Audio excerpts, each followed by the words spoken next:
আসসালামু আলাইকুম। সুপ্রিয় শিক্ষার্থীবৃন্দ, সবাইকে স্বাগতম জানাচ্ছি পালস নার্সিং ভর্তি কোচিং এর পক্ষ থেকে। আপনারা যে সকল শিক্ষার্থীরা 2025 এবং 2026 এই শিক্ষাবর্ষে নার্সিং পরীক্ষা দিতে চান, তাদের জন্য আমাদের পালস নার্সিং ভর্তি কোচিং এর পক্ষ থেকে নিয়মিত যে গাইডলাইন মূলক ক্লাসগুলো হয়ে থাকে ফ্রি, সেই ক্লাসের ধারাবাহিকতা আজকের একটা নতুন ক্লাস নিয়ে আপনাদের সামনে হাজির হয়েছে আমি। সো আপনারা যারা যারা আসলে নার্সিং পরীক্ষা দিতে চান, সামনে খুব দ্রুতই হয়ে যাবে আপনাদের নার্সিং পরীক্ষা। সো সেই সকল শিক্ষার্থীদের একটু গাইডলাইন দেওয়ার জন্যই চলে আসলাম আজকে আপনাদের মাঝে আবারও। সো আপনারা যারা নার্সিং পরীক্ষা দিতে চান, অবশ্যই একটু দ্রুত যুক্ত হয়ে যান এবং যুক্ত হয়ে যাওয়ার পর অবশ্যই ক্লাসটা একটু শেয়ার এবং মেনশনের মাধ্যমে বন্ধু বান্ধবীদেরকে অবশ্যই একটু জানাই দেন। কেন? কারণ ক্লাসটা আসলে খুব ইফেক্টিভ হবে এবং আজকে যেহেতু আমি আসছি, মানে কিছুটা জিকে নিয়ে কথাবার্তা বলা হবে। জিকেতে আপনাদের মোটামুটি 20 মার্ক এবং বিএসসিতে 10 মার্ক। সো এই যে 10 বা 20 মার্ক যেটাই থাকুক না কেন, এই মার্কটা যদি আপনি ভালোভাবে গেইন করতে না পারেন, তাহলে কি হবে? সহজ জিনিসে আপনি একটু পিছাই যাবেন। তো সেই সহজ জিনিসটা যাতে পিছাই না যান, বা শিক্ষার্থীরা আসলে পিছনে না থাকে, আমাদের শিক্ষার্থীরা, তাদের জন্যই মূলত আসলে আমাদের এই সামান্য চেষ্টা। তো আপনারা একটু দ্রুত যুক্ত হয়ে যান। যুক্ত হয়ে যাওয়ার পর অবশ্যই আমাকে একটু জানাবেন যে আমার ভয়েসটা ক্লিয়ার আছে কিনা, দ্যাটস মিনস আপনারা সুন্দর মতো শুনতে পাচ্ছেন কিনা, এবং পিছনে যে স্মার্ট বোর্ড দেখতে পাচ্ছেন সেই স্মার্ট বোর্ড ইজ ওকে কিনা। সো যদি সবকিছু ওকে থাকে, দেন আমরা কিন্তু ক্লাসটা শুরু করে দেবো। ঠিক আছে, খুব চমকপ্রদ একটা ক্লাস শুরু হতে যাচ্ছে। যেখানে যে কোশ্চেনগুলো আমরা সাজিয়েছি মেইনলি, এই কোশ্চেনগুলো কিন্তু আজকে খুবই গুরুত্বপূর্ণ কিছু কোশ্চেন নিয়ে আজকে সাজানো হয়েছে ক্লাসটা। ঠিক আছে, সো সবাই কাইন্ডলি একটু দ্রুত যুক্ত হয়ে যান। যুক্ত হয়ে যাওয়ার পর আমাকে একটু অবশ্যই মেসেজ করবেন। ওকে, সো একটু দ্রুত মেসেজ করে দিবেন আমাকে। দেন হচ্ছে আমরা কিন্তু ক্লাসটা শুরু করে দেবো ধারাবাহিকভাবে। খুব চমকপ্রদ কিছু প্রশ্ন আমি নিয়ে আজকে হাজির হয়েছি আপনাদের সামনে।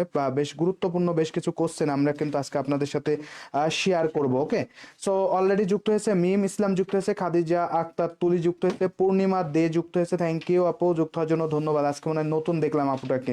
আয়শা রহমান যুক্ত হয়েছে, নাইমা সুলতানা যুক্ত হয়েছে, লিজা মনি যুক্ত হয়েছে, Fabia Jannat Lupa. Okay, thank you so much. যারা যারা যুক্ত হয়েছেন অবশ্যই একটু যুক্ত হয়ে যাবেন এবং যুক্ত হয়ে যাওয়ার পর অবশ্যই একটু টাইম লাইনে শেয়ার করে রাখতে পারেন, কারণ খুবই ইফেক্টিভ একটা ক্লাস। কারণ জানেন যে আপনাদের রিসেন্ট যে পরীক্ষা হয়েছে, সেই পরীক্ষাগুলোতে যেটা জিনিসটা চেঞ্জ আসতেছে, সব থেকে বেশি চেঞ্জ আসতেছে বর্তমান সাম্প্রতিক সময়ে, সেই সমস্যাটা হচ্ছে কোথায়? জিকেতে। এবং স্টুডেন্টরা আসলে পাজলটাকে, একটা সময় যখন শেখ হাসিনা ক্ষমতায় ছিল, তখন মুক্তিযুদ্ধ, শেখ হাসিনার গুণকীর্তি, এগুলো নিয়ে কোশ্চেন গুলো আসতো বেসিক্যালি। বাট এখন কিন্তু আর সেই যুগ নাই। এখন কিন্তু বেশ একটু টেকনিক্যাল ওয়েতে আসতেছে, বা একটু অন্য টাইপের কোশ্চেন গুলো আসতেছে। তো যাই হোক, শিক্ষার্থীদের জন্য আমরা সবকিছু নিয়েই কিন্তু আজকে সুন্দরভাবে সাজিয়েছি, যেগুলো রিসেন্ট টাইমে বিভিন্ন জব গুলাতে আসতেছে, সেগুলোকে অ্যানালাইসিস করে আমরা খুব সুন্দর কিছু জিনিস আপনাদের জন্য কিন্তু বের করেছি। ইসরাত জাহান সুমাইয়া আপু যুক্ত আছে, অর্পিতা আপু যুক্ত আছে, মেহেরিনা, অ্যালেক্সা অ্যাডলিন আপু যুক্ত আছে, মেহেরিন নাহার মিনু আপু যুক্ত আছে, আনেশা বৈদ, তারপরে নাইমা, ও সবাই মোটামুটি সালাম দিছে। সবাইকে ওয়ালাইকুম আসসালাম। আশা করি যে তোমরা সবাই অনেক অনেক ভালো আছো। আমিও আলহামদুলিল্লাহ অনেক অনেক ভালো আছি। তো তোমরা যারা যারা অলরেডি যুক্ত হয়েছো, অবশ্যই ভাইয়াকে একটু ভালোবেসে কি করবা, তাহলে ক্লাসটা একটু অবশ্যই শেয়ার করে দিবা, মেনশন করে দিবা নিজের বন্ধু এবং বান্ধবীদের সাথে। শব্দ হয়। অবশ্যই নিজের বন্ধু এবং বান্ধবীদের সাথে অবশ্যই একটু শেয়ার করে দিবা এবং মেনশন করে দিবা তাদেরকে, যেন তারাও যুক্ত হতে পারে এবং সুন্দর এবং চমকপ্রদ ক্লাসগুলো একটু করতে পারে। ঠিক আছে, এবং খুব গুরুত্বপূর্ণ একটা বিষয় আছে, বেশ কিছু শর্ট টিক্স নিয়ে আজকে একটু কথা বলবো। যে ভাই তুই পারিস না, কিছুই পারি না, কিন্তু কি করব? ঠিক আছে, আমি শিক্ষার্থীদের একটা সুন্দর কথা বলে থাকি সবসময়। বন্ধেরও বন্ধেরও বন্ধেরও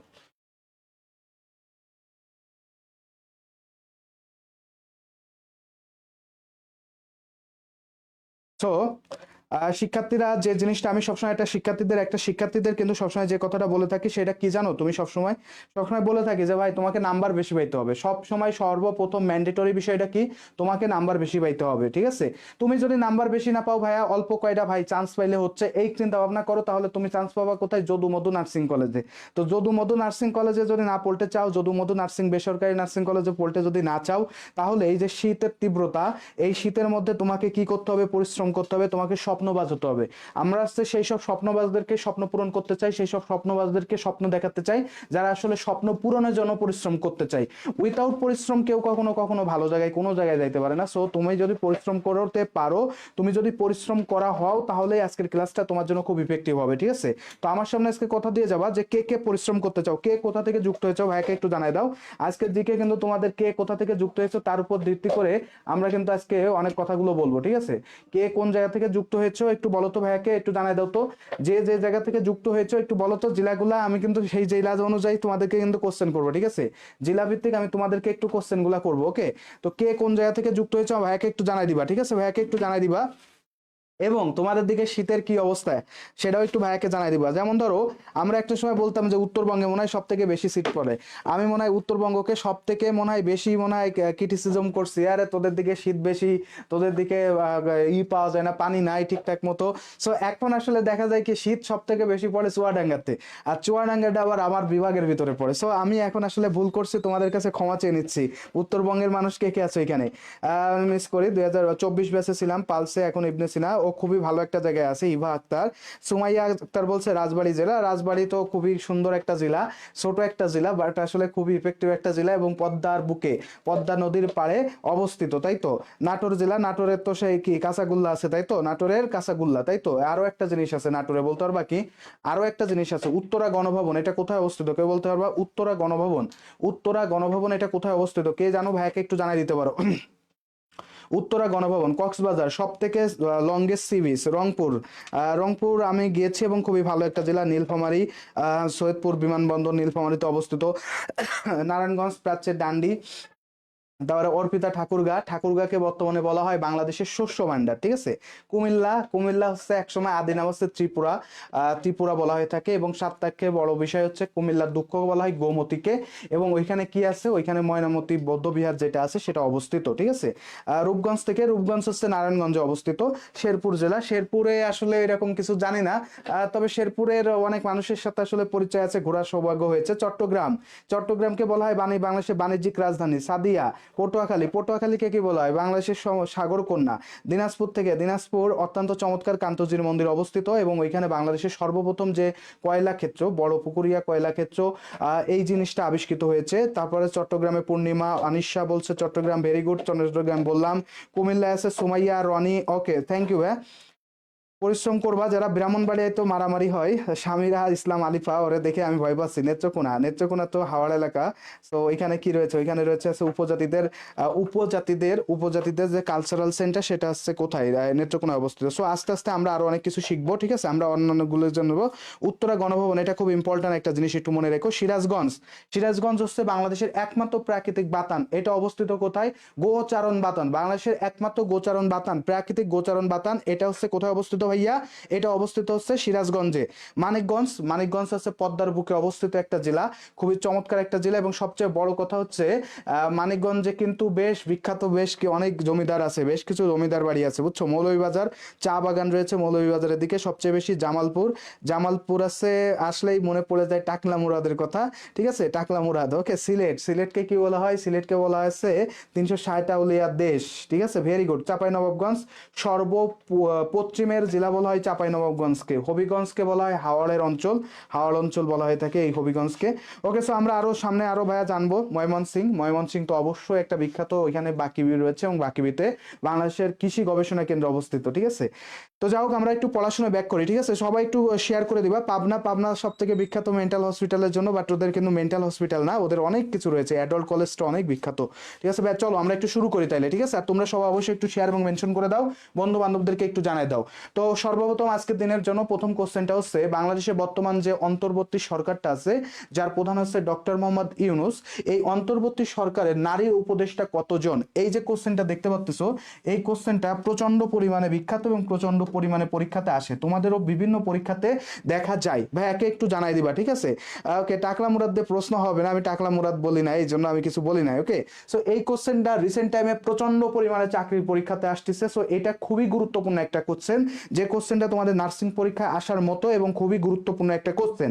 ওকে, সাদিকা হাসান নাসিম বলছে রংপুর থেকে, ভেরি গুড আপু, থ্যাংক ইউ, যুক্ত হওয়ার জন্য ধন্যবাদ। চাঁদনি ইসলাম বলছে সি, অনু রয় রয় বলছে 3, সাথী খাতুন বলছে সি। তারপর আর কে কে আছো? সন্ধ্যা তারা, নারী উপদেষ্টা 2 জন। ওকে, লিজামণি, শর্মি রায়, অর্পিতা বলছে সি, সুমাইয়া, মাহমুদা, ফারজানা, ইয়াসমিন, সাইমা আপু দিছে আসসালামু আলাইকুম ভাইয়া। ওয়ালাইকুম আসসালাম আপু, যুক্ত হওয়ার জন্য অসংখ্য অসংখ্য ধন্যবাদ। সো তোমরা যারা যারা যুক্ত হয়েছে অবশ্যই ক্লাসটা শেয়ার করে দিবা, মেনশন করে দিবা নিজের বন্ধু বান্ধবদের সাথে, যারা এখনো পর্যন্ত শেয়ার এবং মেনশন করো না। ফারজানা বলছে, আপু বলছে 4 জন, আয়েশা বলছে সি, শিমলা আক্তার বলছে 4 জন, নাইমা বলছে সি, মেহরিনা আর নাহার মিনু বলছে 4, মিম ইসলাম বলছে সি, আনিশা বৈদ্য বলছে সি, শিপা আক্তার বলছে সি, ভেরি গুড ভাইয়া। নাইমা নাইমা সুলতানা সিসি। আচ্ছা ঠিক আছে ভাইয়া, থ্যাংক ইউ। উত্তরটা কিন্তু হয়েছে, এটা সঠিক উত্তর কি হয়ে যাবে জানো? 4 জন। সবচেয়ে বড় কথা হচ্ছে আমাদের যে স্বাস্থ্য মঞ্চ উপদেষ্টা আছে তিনি কিন্তু একজন নারী। স্বাস্থ্য উপদেষ্টা যিনি আছেন তিনি কি একজন নারী। তো যেহেতু তিনি একজন নারী, এই জন্য নারী রিলেটেড এই কোশ্চেনটা তোমাদের জন্য কিন্তু ভেরি ভেরি ইম্পর্টেন্ট। ওকে, তারপরে ধরো যে আমাদের বন এবং পরিবেশ বিষয় দিয়ে কাজ করে যিনি রেজওয়ানা চৌধুরী, তিনি একজন নারী। ঠিক আছে, এরকম বেশ কয়েকজন আছে। তো তার মধ্যে আবার আমাদের মৎস্য প্রজনন এটা নিয়ে কাজ করে যিনি, তিনি একজন নারী। তো এরকম বেশ কয়েকজন, মোটামুটি কয়জন আছে? 4 জন আছে। বর্তমানে কয়জন আছে? 4 জন আছে। কোশ্চেনটা কেন ইম্পর্টেন্ট সেটা কিন্তু আমি বলে দিলাম। স্বাস্থ্য উপদেষ্টা, বর্তমান যে স্বাস্থ্য উপদেষ্টা আছে তিনি কিন্তু একজন নারী। সো সেই জন্য এই কোশ্চেনটা খুবই গুরুত্বপূর্ণ একটা কোশ্চেন। তোমরা এই কোশ্চেনটাকে ভেরি ভেরি ইম্পর্টেন্ট হিসেবে পড়ে রাখবা। যারা মোটামুটি মুখস্থ করতে চাও না তাদের জন্য এটা মুখস্থ করা ম্যান্ডেটরি একটা বিষয় এবং খুবই গুরুত্বপূর্ণ একটা বিষয়, খুবই গুরুত্বপূর্ণ একটা কোশ্চেন। ওকে ভাইয়া, মনে থাকবে তো ভাইয়াকে? ভাইয়ার তো ইনশাল্লাহ মনে থাকবে। ওকে চলো আমার পরিশ্রমী ভাইয়া এবং বোনেরা, চলো পরের কোশ্চেনটা একটু দেখি। মুক্তিযুদ্ধের সময় মেজর জেনারেল জিয়াউর রহমান কত নম্বর সেক্টরের সেক্টর কমান্ডার ছিলেন? মেজর জেনারেল জিয়াউর রহমান, তোমরা জানো শহীদ প্রেসিডেন্ট জিয়াউর রহমান বলা হয় এই ব্যক্তি, অর্থাৎ আমরা জানি বাংলাদেশের প্রেসিডেন্ট ছিলেন তিনি। এই প্রেসিডেন্ট, আমাদের প্রেসিডেন্ট, তিনি কিন্তু মহান মুক্তিযুদ্ধের সময় অংশগ্রহণ করেন। তো আমার কোশ্চেন হচ্ছে ভাই, আমি সুনামগঞ্জ থেকে, সুনামগঞ্জ হাওড় এলাকা, আরএসপি পাস, ইনায়া বলছে সিলেট থেকে, সিলেট তো অবশ্যই 360 আউলিয়ার দেশ। ওকে, ফাভিয়া জান্নাত লুপা, উত্তর শেষ। ভাই এটা একটু বলো তো কি হবে, উত্তরটা একটু দিয়ে দাও তো। স্বর্ণা আছে, মাহমুদা আছে, ভেরি গুড ভাই। এখন বলো আমাদের মেজর জেনারেল জিয়াউর রহমান কত নম্বর সেক্টরের কমান্ডার ছিলেন? আমরা জানি যে মুক্তিযুদ্ধের সময় বাংলাদেশকে যে মোটামুটি কয়টা সেক্টরে ভাগ করা হয়? 11টি, তাই না? বাংলাদেশকে কয়টি সেক্টরে ভাগ করা হয়? 11টি। এবং এটা নিয়ে মনে হয় আমি অনেকবার বুঝাইছি যে বাংলাদেশের সেক্টরগুলো যদি একটু কল্পনা করতে চাও, আমি যদি এটাকে বাংলাদেশের সেক্টর ধরি, এই জায়গা থেকে শুরু হয়ে 1 থেকে 5 পর্যন্ত আছে, এই পর্যন্ত যায়। এখানে 1 আছে চট্টগ্রামে, 2 আছে এখানে ঢাকা সহ এখানে বিস্তৃত একটা এলাকা নিয়ে থাকে, 3 এখানে থাকে, 4 এখানে থাকে, 5 আছে এইখানে। ওকে, সিলেট আছে 5-এর মধ্যে থাকে। আর 6 থেকে 9 পর্যন্ত অঞ্চলটা আছে এখানে। এই যেমন 6, এটা কাদের বলা হয়? এটা আছে রংপুর, রংপুর বা রংপুর যেটাই বলো সেটাকে বলা হয় 6। 7 যদি থাকে, 7 এটা কাদের হবে? এটা হবে রাজশাহীদের। ঠিক আছে, রাজশাহী। ওকে, রাজশাহী। বিভাগগুলো একটু সুন্দর করে মনে রাখবা। 8 আর 9 এই দুইটা মিলে, 8 আর 9 এই দুইটা মিলেই হচ্ছে খুলনার বরিশাল, অর্থাৎ খুলনারও কিছু অংশ থাকে এবং বরিশাল বিভাগেরও বেশ কিছু অঞ্চল বরিশাল। ঠিক আছে, বরিশাল, এই দুইটা নিয়ে আছে বরিশাল অঞ্চলটা গঠিত হয়। অর্থাৎ সুন্দরবনের এলাকা যেটা থাকে ওইটা 9-এর মধ্যে, বাকিগুলো হচ্ছে 10, বাকিগুলো 8-এর মধ্যে। আর এখানে একেবারে নৌবন্দর যেটা থাকে সেটা কিসের মধ্যে থাকে? এটা হচ্ছে তোমার হচ্ছে নৌবন্দর। এটা মূলত কোনো সেক্টর কমান্ডার থাকে না। নৌ সেক্টরে কোনো সেক্টর কমান্ডার থাকে না। অপারেশন জ্যাকপটের সময় আমাদের এই 10 নম্বর সেক্টরটা পাকিস্তানি হানাদার বাহিনীর প্রায় 10টি জাহাজকে ডুবাই দিছিল, বুঝছো? আর এইখানে যেটা আছে ময়মনসিং, কি আছে? ময়মনসিং এর যারা আছো, এই ময়মনসিং এর যারা ছিল, এই ময়মনসিংটা হচ্ছে 11 নম্বর সেক্টরের অধীনে। তাহলে ভাইয়া যদি তোমাকে কোশ্চেন করা হয় চট্টগ্রাম কত নম্বর সেক্টরের অধীনে? 1 নম্বর সেক্টরের অধীনে। যদি বলা হয় ঢাকা কোন নম্বর সেক্টরের অধীনে? সুন্দরভাবে বলবা 2 নম্বর সেক্টরের অধীনে। সিলেট কয় নম্বর সেক্টরের অধীনে? সিলেট 5 নম্বর সেক্টরের অধীনে। রংপুর কয় নম্বর সেক্টরের অধীনে? 6 নম্বর সেক্টরের অধীনে। ভাইয়া রাজশাহী কয় নম্বর সেক্টরের অধীনে? 7 নম্বর সেক্টরের অধীনে। তো খুলনা এবং বরিশাল এটা কয় নাম্বার? 8 + 9 দুইটা মিলায়ে। আর 11 নম্বরে কে? ময়মনসিং। 11 নম্বরে কে? ময়মনসিং। মনে থাকবে তো ভাইয়া? মনে থাকবে তো? ইনশাআল্লাহ মনে থাকবে। ঠিক আছে, ওকে। সো আমি কয়েকজনের একটু কমেন্ট একটু দেখি যে কারা কারা উত্তর দিয়েছিল। ঐশী রয় পর্যন্ত উত্তর দেওয়া শেষ, এরপরে আমি চলে যাচ্ছি। সুমাইয়া সিমি বলছিল ক, মেহেরি নাহার মিনু বলছে 1 নাম্বার, তানজিলা এ, বিজয় রয় নমস্কার ভাইয়া। ওকে, মিজানুর রহমান বলছে আছে খ, কামরুন নাহার কামরুন বলছে এ, শিপা আক্তার এ, তামান্না ইসলাম তানহা বলছে এ। ওকে, very good. Fabiha Jannat Lupa 2 number, Sumaiya Islam B, Tabassum Jannat Mim খ। ওকে, ও তো নাম ধরে বলে দিছে যে কার কার। স্বাস্থ্য আছে নূরজাহান বেগম, সৈয়দা রেজনা হাসান আছে বন পরিবেশ, সমাজ কল্যাণের শারমিন এস মুর্শিদ, আর মৎস্য প্রাণী সম্পদ ফরিদা আক্তার, এই 4 জন। ওকে, ভেরি গুড। আয়েশা রহমান বলছে এ, বলছে। আর কি বলছে? বিজয় রয় বলছে 1 নম্বর সেক্টর, শর্মী রায়, আদ্রিতা রয়, ভেরি গুড, সাবাস। অনেকের উত্তর হয়েছে, আমি সবার উত্তরই মোটামুটি পড়লাম ভাইয়া। সবাই একটু শেয়ার এবং মেনশন করে দিবা সবাই অবশ্যই ভাইয়াকে। এটা হচ্ছে 1 নম্বর সেক্টরের অধীনে ছিল। পরবর্তীতে তিনি 1 নম্বর সেক্টর থেকে বের হয়ে বিশেষ কিছু 3টা ফোর্স তৈরি করা হয়, যেখানে জেড ফোর্স, জিয়াউর রহমান যেহেতু জেড ফোর্সের অধীনে ছিল, কে ফোর্সে ছিল খালেদ মোশাররফ ছিল আছে কে ফোর্সে, আর একটা আছে শফিউর রহমান ছিল আছে এস ফোর্সে। ঠিক আছে, এস ফোর্সে কে ছিল? শফিউর রহমান। ওকে, এটা একটু সুন্দর করে ভাইয়া তাহলে মনে থাকবে। ভাইয়া এটা তাহলে কি মনে থাকবে না? ইনশাল্লাহ কি মনে থাকবে ভাইয়া? ইনশাল্লাহ মনে থাকবে তো, এটা একটু মনে রেখো। তো যেহেতু আছে তিনি যতদিন পর্যন্ত স্পেশাল ফোর্সে না গিয়েছেন, স্পেশাল ফোর্সে তিনি যতদিন না গিয়েছেন ততদিন পর্যন্ত তিনি কোথায় ছিলেন? তিনি ততদিন পর্যন্ত এই 1 নম্বর সেক্টরে সেক্টর কমান্ডার ছিলেন। তাহলে মেজর জেনারেল জিয়াউর রহমান, এখন তোমাদের জন্য একটা প্রশ্ন আছে, তার খেতাবটার নাম কি একটু বলতে পারবা? সে একটা বীরত্ব সূচক খেতাব পেয়েছে, সেই খেতাবটা কি? কে কে জানো ভাইয়াকে একটু জানাই দিবা। মেজর জেনারেল জিয়াউর রহমানের একটা খেতাব ছিল, সেই খেতাবটা কি একটু বলো তো ভাইয়া, ভাইয়াকে একটু জানাই দাও তো সেই খেতাবটা কি। ভাইয়াকে একটু কমেন্ট করো।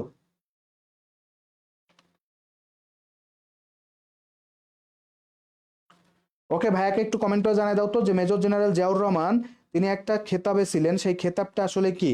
মেজর জেনারেল জিয়াউর রহমান যে খেতাবে পেয়েছিলেন সেই খেতাবটা আসলে কোন খেতাব পেয়েছিলেন? কে কে জানো ভাইয়াকে একটু কমেন্ট করে জানাই দাও তো। ভাইয়াকে একটু কমেন্ট করবা, ঠিক আছে? ভাইয়া একটু দেখুক, কমেন্টগুলো দেখুক। মেজর জেনারেল জিয়াউর রহমান তিনি কিন্তু একটা খেতাবে ভূষিত হয়েছিলেন, সেই খেতাবটা কি? কে কে জানো ভাইয়াকে একটু জানাই দাও। আর তোমরা যারা এখনো পর্যন্ত যারা শেয়ার এবং মেনশনটা করো নাই, যারা এখনো পর্যন্ত শেয়ার এবং মেনশন করো নাই, তারা অবশ্যই শেয়ার এবং মেনশন করে দাও। মেজর জেনারেল জিয়াউর রহমান তাকে একটা খেতাব দেওয়া হয়েছিল, সেই খেতাবটা কি? 3, 4, 5 সেক্টরে কি থাকবে? 2 নম্বর তো ঢাকা, 3, 4, 5 এখানে আসলে কুমিল্লা আছে 3 নম্বরের দিকে, 4 নম্বরে হবিগঞ্জ, নেত্রকোনা এইসব অঞ্চলটা নেই, কিশোরগঞ্জের এই অঞ্চলটা, ব্রাহ্মণবাড়িয়াও কিছুটা থাকে, মৌলভীবাজারের দিকে সিলেটেরও কিছু অংশ ঢোকে।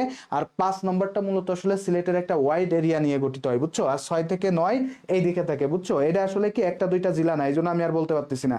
আচ্ছা, এখানে সবাই মোটামুটি বলতেছে, একজন পারছে, সুমাইয়া সিমি পারছে, বীর উত্তম, ভেরি গুড। বাকিগুলা সব আছে বীর শ্রেষ্ঠ। ভাই বীর শ্রেষ্ঠ তো 7 জন ছিল, আমরা সবাই জানি তাই না? এগুলোর নাম তো জানি, হামিদুর রহমানের নাম শুনছো না? তারপরে জাহাঙ্গীর আলম, এগুলোর নাম কিন্তু তোমরা শুনছো, এগুলো কিন্তু না, তোমরা এগুলোর মধ্যে নাম শুনবা না।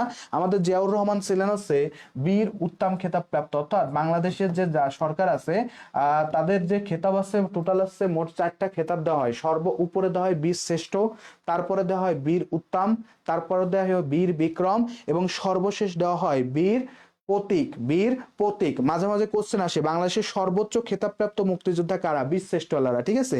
এরপরে কারা? এরপর 2 নম্বরে রয়েছে বীর উত্তম, 3 নম্বরে রয়েছে কারা? বীর বিক্রম, 4 নম্বরে কে রয়েছে? বীর প্রতীক। ওকে ভাইয়া, সুন্দর করে একটু মনে রাখবা, ঠিক আছে? এটা একটু সুন্দর করে মনে রাখবা, এই সিকোয়েন্স থেকেও কিন্তু কোশ্চেন আসে।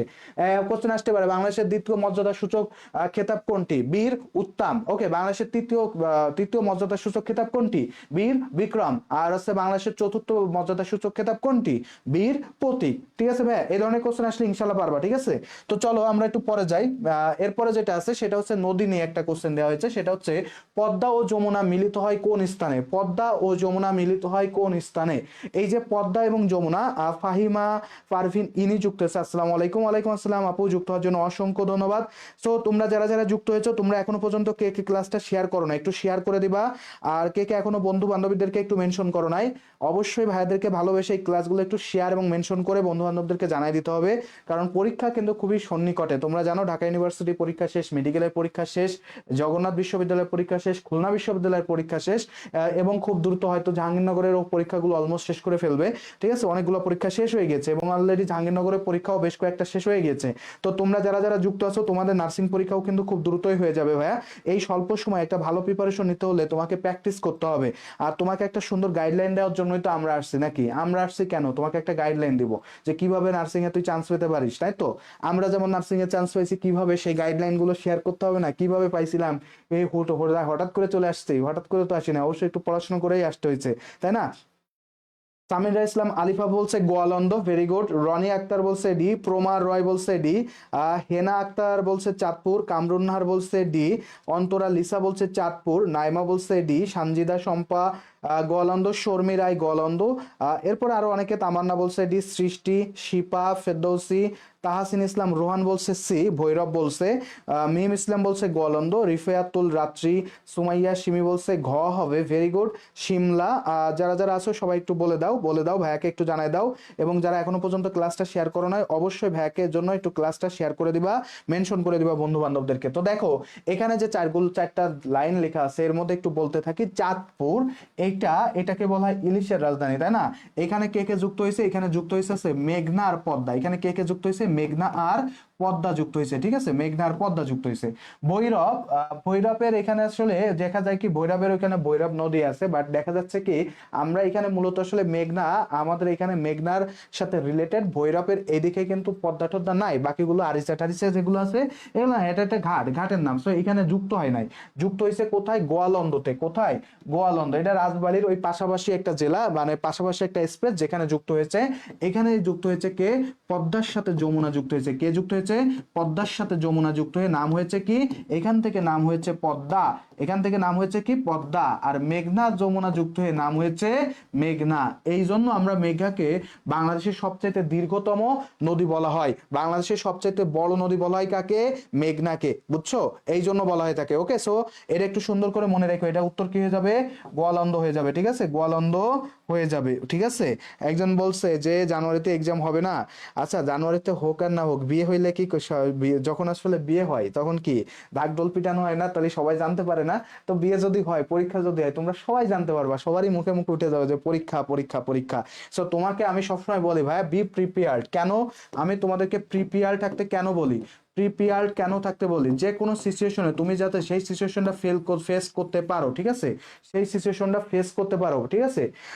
কেন তোমাকে ফেস করতে হবে? যে সময় হোক না কেন, এনি টাইম আমাকে তুমি এখন যে কোনো একটা টপিক দাও, ভাই আপনি এই সম্পর্কে বলেন, আই ডোন্ট কেয়ার, আমি তোমাকে এখন বলে দিতে পারবো, কারণ আমি নিজেকে ওইভাবে প্রিপেয়ার রাখতে পছন্দ করি, ঠিক আছে। সো তুমিও তোমাকে প্রিপেয়ার করো, ইনশাল্লাহ ভালো কিছু হবে, ঠিক আছে। তাহলে এটার উত্তর কি হয়ে গেল?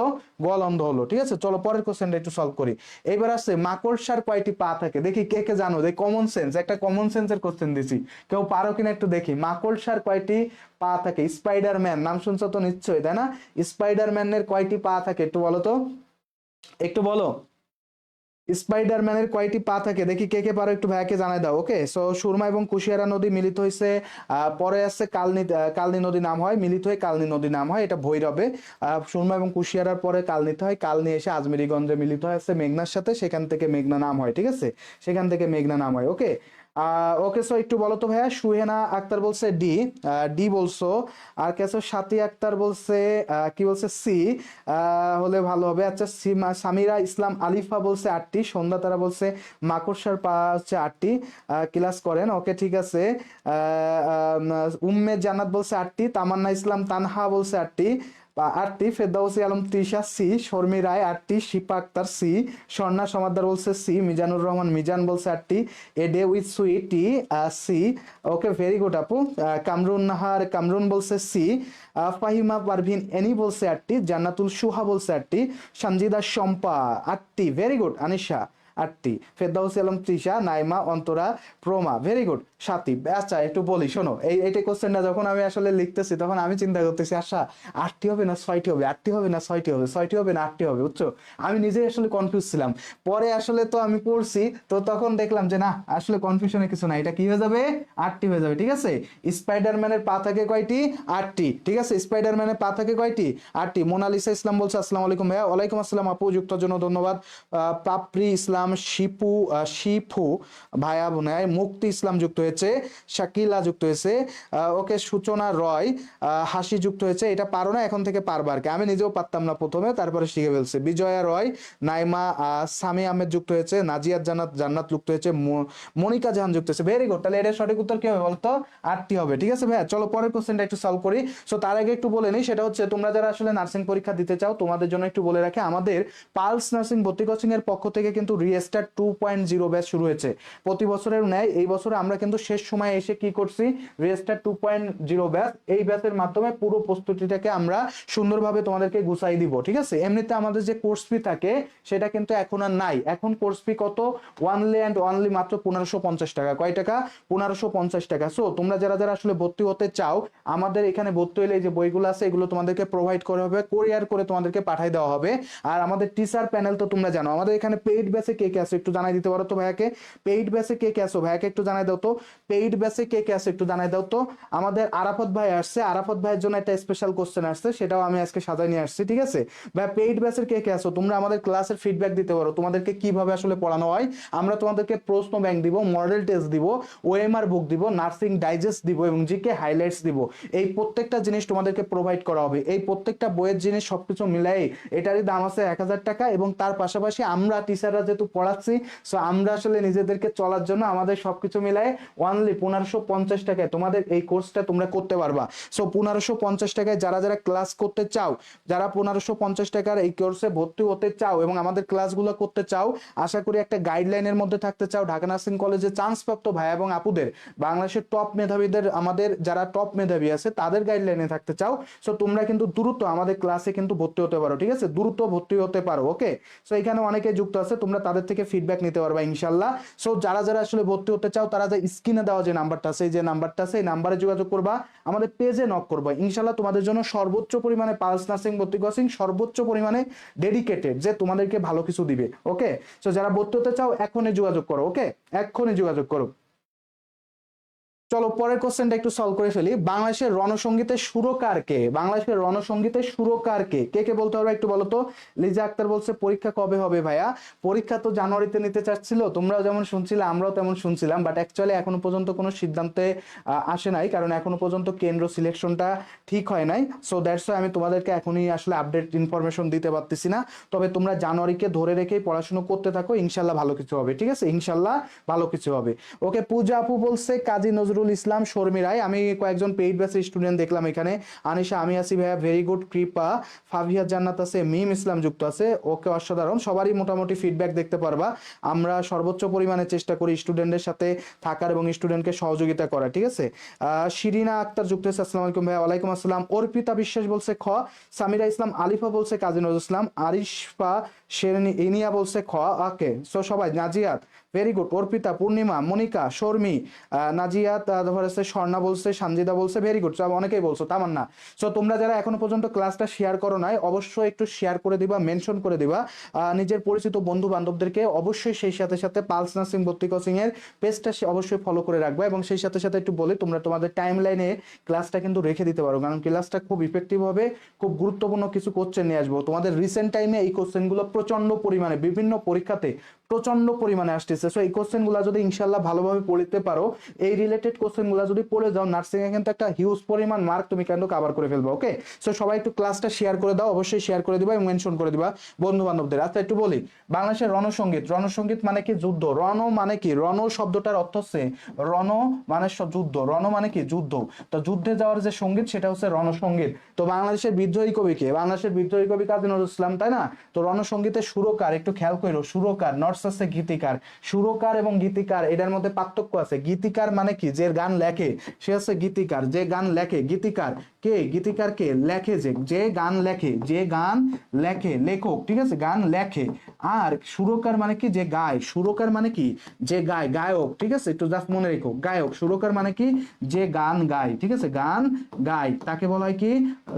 সুরকার, ঠিক আছে। তো দেখো এই যে দুইটা বিষয় রয়েছে এখানে, আমার একটা কথা রয়েছে, সেটা হলো কি ভাই, একটু খেয়াল করো, রণসঙ্গীতের সুরকার কে? তো একটু খেয়াল করবা, সেটা হচ্ছে রণসঙ্গীতের সুরকার এবং গীতিকার উভয় পার্সনেরই নাম হচ্ছে কাজী নজরুল ইসলাম। কে? কাজী নজরুল ইসলাম। এরপর রবীন্দ্রনাথ ঠাকুর। এই রবীন্দ্রনাথ ঠাকুরের ক্ষেত্রে একটু বলে রাখি, ইনি হচ্ছেন জাতীয় সঙ্গীত যেটা আছে, জাতীয় সঙ্গীত, জাতীয় সঙ্গীত, এই যে জাতীয় সঙ্গীতের কথা আমরা বলে থাকি, জাতীয় সঙ্গীতের সুরকার এবং গীতিকার উভয়ই বলা হয়েছে কাজী রবীন্দ্রনাথ ঠাকুরকে। উভয়ই বলা হয় কাকে? রবীন্দ্রনাথ ঠাকুরকে, ঠিক আছে। এখন কোশ্চেনটা যদি ভাই একটু ইউনিক কায়দায় আসতো, যে ক্রিয়া সঙ্গীতের কথা আসতো, ভাইয়া ক্রিয়া সঙ্গীতের রচয়িতা কিন্তু সেলিমা রহমান। ক্রিয়া সঙ্গীত যেটা আছে, ক্রিয়া সঙ্গীতের রচয়িতা কে? এই ক্রিয়া সঙ্গীতের রচয়িতা কিন্তু সেলিমা রহমান। আর এখন কথা হচ্ছে ভাইয়া, ক্রিয়া সঙ্গীতের সুরকার কে? একটু বলো তো, ক্রিয়া সঙ্গীতের সুরকার কে? কে কে জানো একটু কমেন্ট করবা। ক্রিয়া সঙ্গীতের সুরকার কে? একটু সুন্দর করে ডিপ থেকে পড়া লাগবে।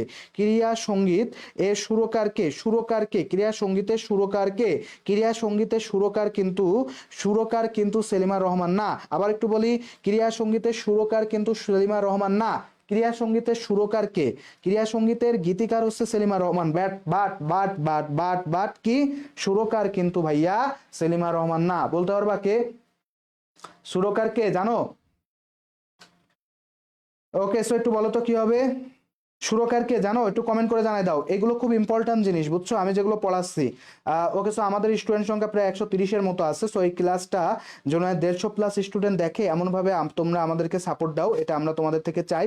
সো তোমরা অবশ্যই একটু শেয়ার করতে ভুলবা না, এবং বন্ধু বান্ধবদেরকে ডেকে নেয় যে এই ক্লাসটা হচ্ছে খুব গুরুত্বপূর্ণ একটা ক্লাস, একটু বলে দিই। ওকে, সো দেখো ক্রিয়া সঙ্গীতের যদি বলা হয় যে ভাইয়া আমাদের এটা সুরকারকে, এটা কিন্তু গীতিকার হচ্ছে সেলিমার রহমান, বাট ভাইয়া ভাইয়া ভাইয়া এটা সুরকার কিন্তু খন্দকার নুরুল আলম। কে হবে এটা? সুরকার হবে খন্দকার নুরুল আলম। এটা সুরকার হচ্ছে খন্দকার নুরুল আলম, খন্দকার নুরুল আলম, ঠিক আছে, একটু মনে রেখো, নুরুল আলম, ঠিক আছে, এটা মনে থাকে না, নুরুল আলম।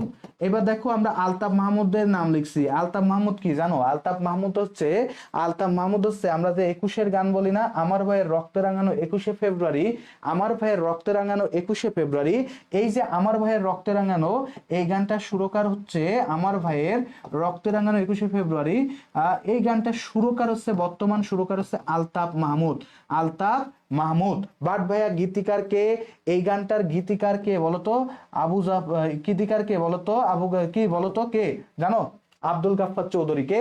আব্দুল গাফফার চৌধুরী, মনে থাকবে, এটার গীতিকার হচ্ছে আব্দুল গাফফার চৌধুরী, আব্দুল গাফফার চৌধুরী, ঠিক আছে ভাইয়া, গাফফার চৌধুরী। ওকে, সো একটু সুন্দর করে ভাইয়া ভালো করে একটু চোখ বুলা একটু দেখে নাও যে তাহলে কি বলছি, আমাদের রণসঙ্গীত এবং জাতীয় সঙ্গীত, আমাদের জাতীয় সঙ্গীতের রচয়িতা প্লাস হচ্ছে সুরকার গীতিকার দুইজন ব্যক্তিটাই হচ্ছে রবীন্দ্রনাথ ঠাকুর। রবি মানে সূর্য, চন্দ্র, সূর্য চন্দ্র, চন্দ্র মানে কি চাঁদ, রবীন্দ্রনাথ ঠাকুর, ঠিক আছে। এরপর আছে কাজী নজরুল ইসলাম। কে? কাজী নজরুল ইসলাম হচ্ছে আমাদের রণসঙ্গীতের সুরকার এবং গীতিকার। এরপরে যে ব্যক্তিটা আছে সেটা হচ্ছে সেলিমা রহমান, আমাদের ক্রীড়া সঙ্গীতের রচয়িতা অর্থাৎ গীতিকার, বাট সুরকারটা কে হবে? সুরকার হবে খন্দকার নুরুল আলম। আলতাফ মাহমুদ কি? আমার ভাই রক্তে রাঙানো 21শে ফেব্রুয়ারি গানটা সুরকার হচ্ছে আলতাফ মাহমুদ, বাট গীতিকার কে? আব্দুল গাফফার চৌধুরী। কে হয়ে যাবে? আব্দুল গাফফার চৌধুরী। ওকে, ক্লিয়ার ভাইয়া? এই পর্যন্ত বুঝতে পারছো সবাই?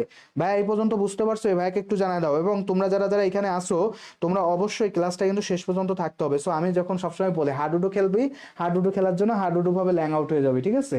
ওই যে ভংসং মার্কা করে লাভ নাই। এখন তোমাকে একটা যারা আসলে পড়াশোনা করি আমরা, আমরা তো জানি আসলে ভিতরে ভিতরে কি হচ্ছে না হচ্ছে, কি হতে পারে সামনে, ঠিক আছে। কোশ্চেন গুলো তো আসলে দেখা যায় কি যে আমরা কিন্তু এগুলো দিয়ে পরীক্ষা দিয়ে পাশ করে বের হয়ে আসছি, তো সো সবকিছু মিলে আসলে আমাদের একটা কনসেপ্টের একটা জায়গাটা অনেক ক্লিয়ার থাকে, ঠিক আছে, অনেক ক্লিয়ার থাকে, ঠিক আছে। এই জায়গাটা থেকে আমি সবসময় বলি যে এটা খুব দরকার, এটা খুব দরকার। এখন দেখো আমাকে মাঝে মাঝে জিজ্ঞেস করায়, মাঝে একটা কোশ্চেন করানো হয়েছে, সেটা হচ্ছে যে তোমার রণসঙ্গীত যেটা আছে, এই রণসঙ্গীতে টোটাল কয়টি লাইন নেওয়া হয়েছে জানো? এই কোশ্চেনটা মাঝে মাঝে পরীক্ষায় আসে, কেউ জানো? এটা বলতে পারো?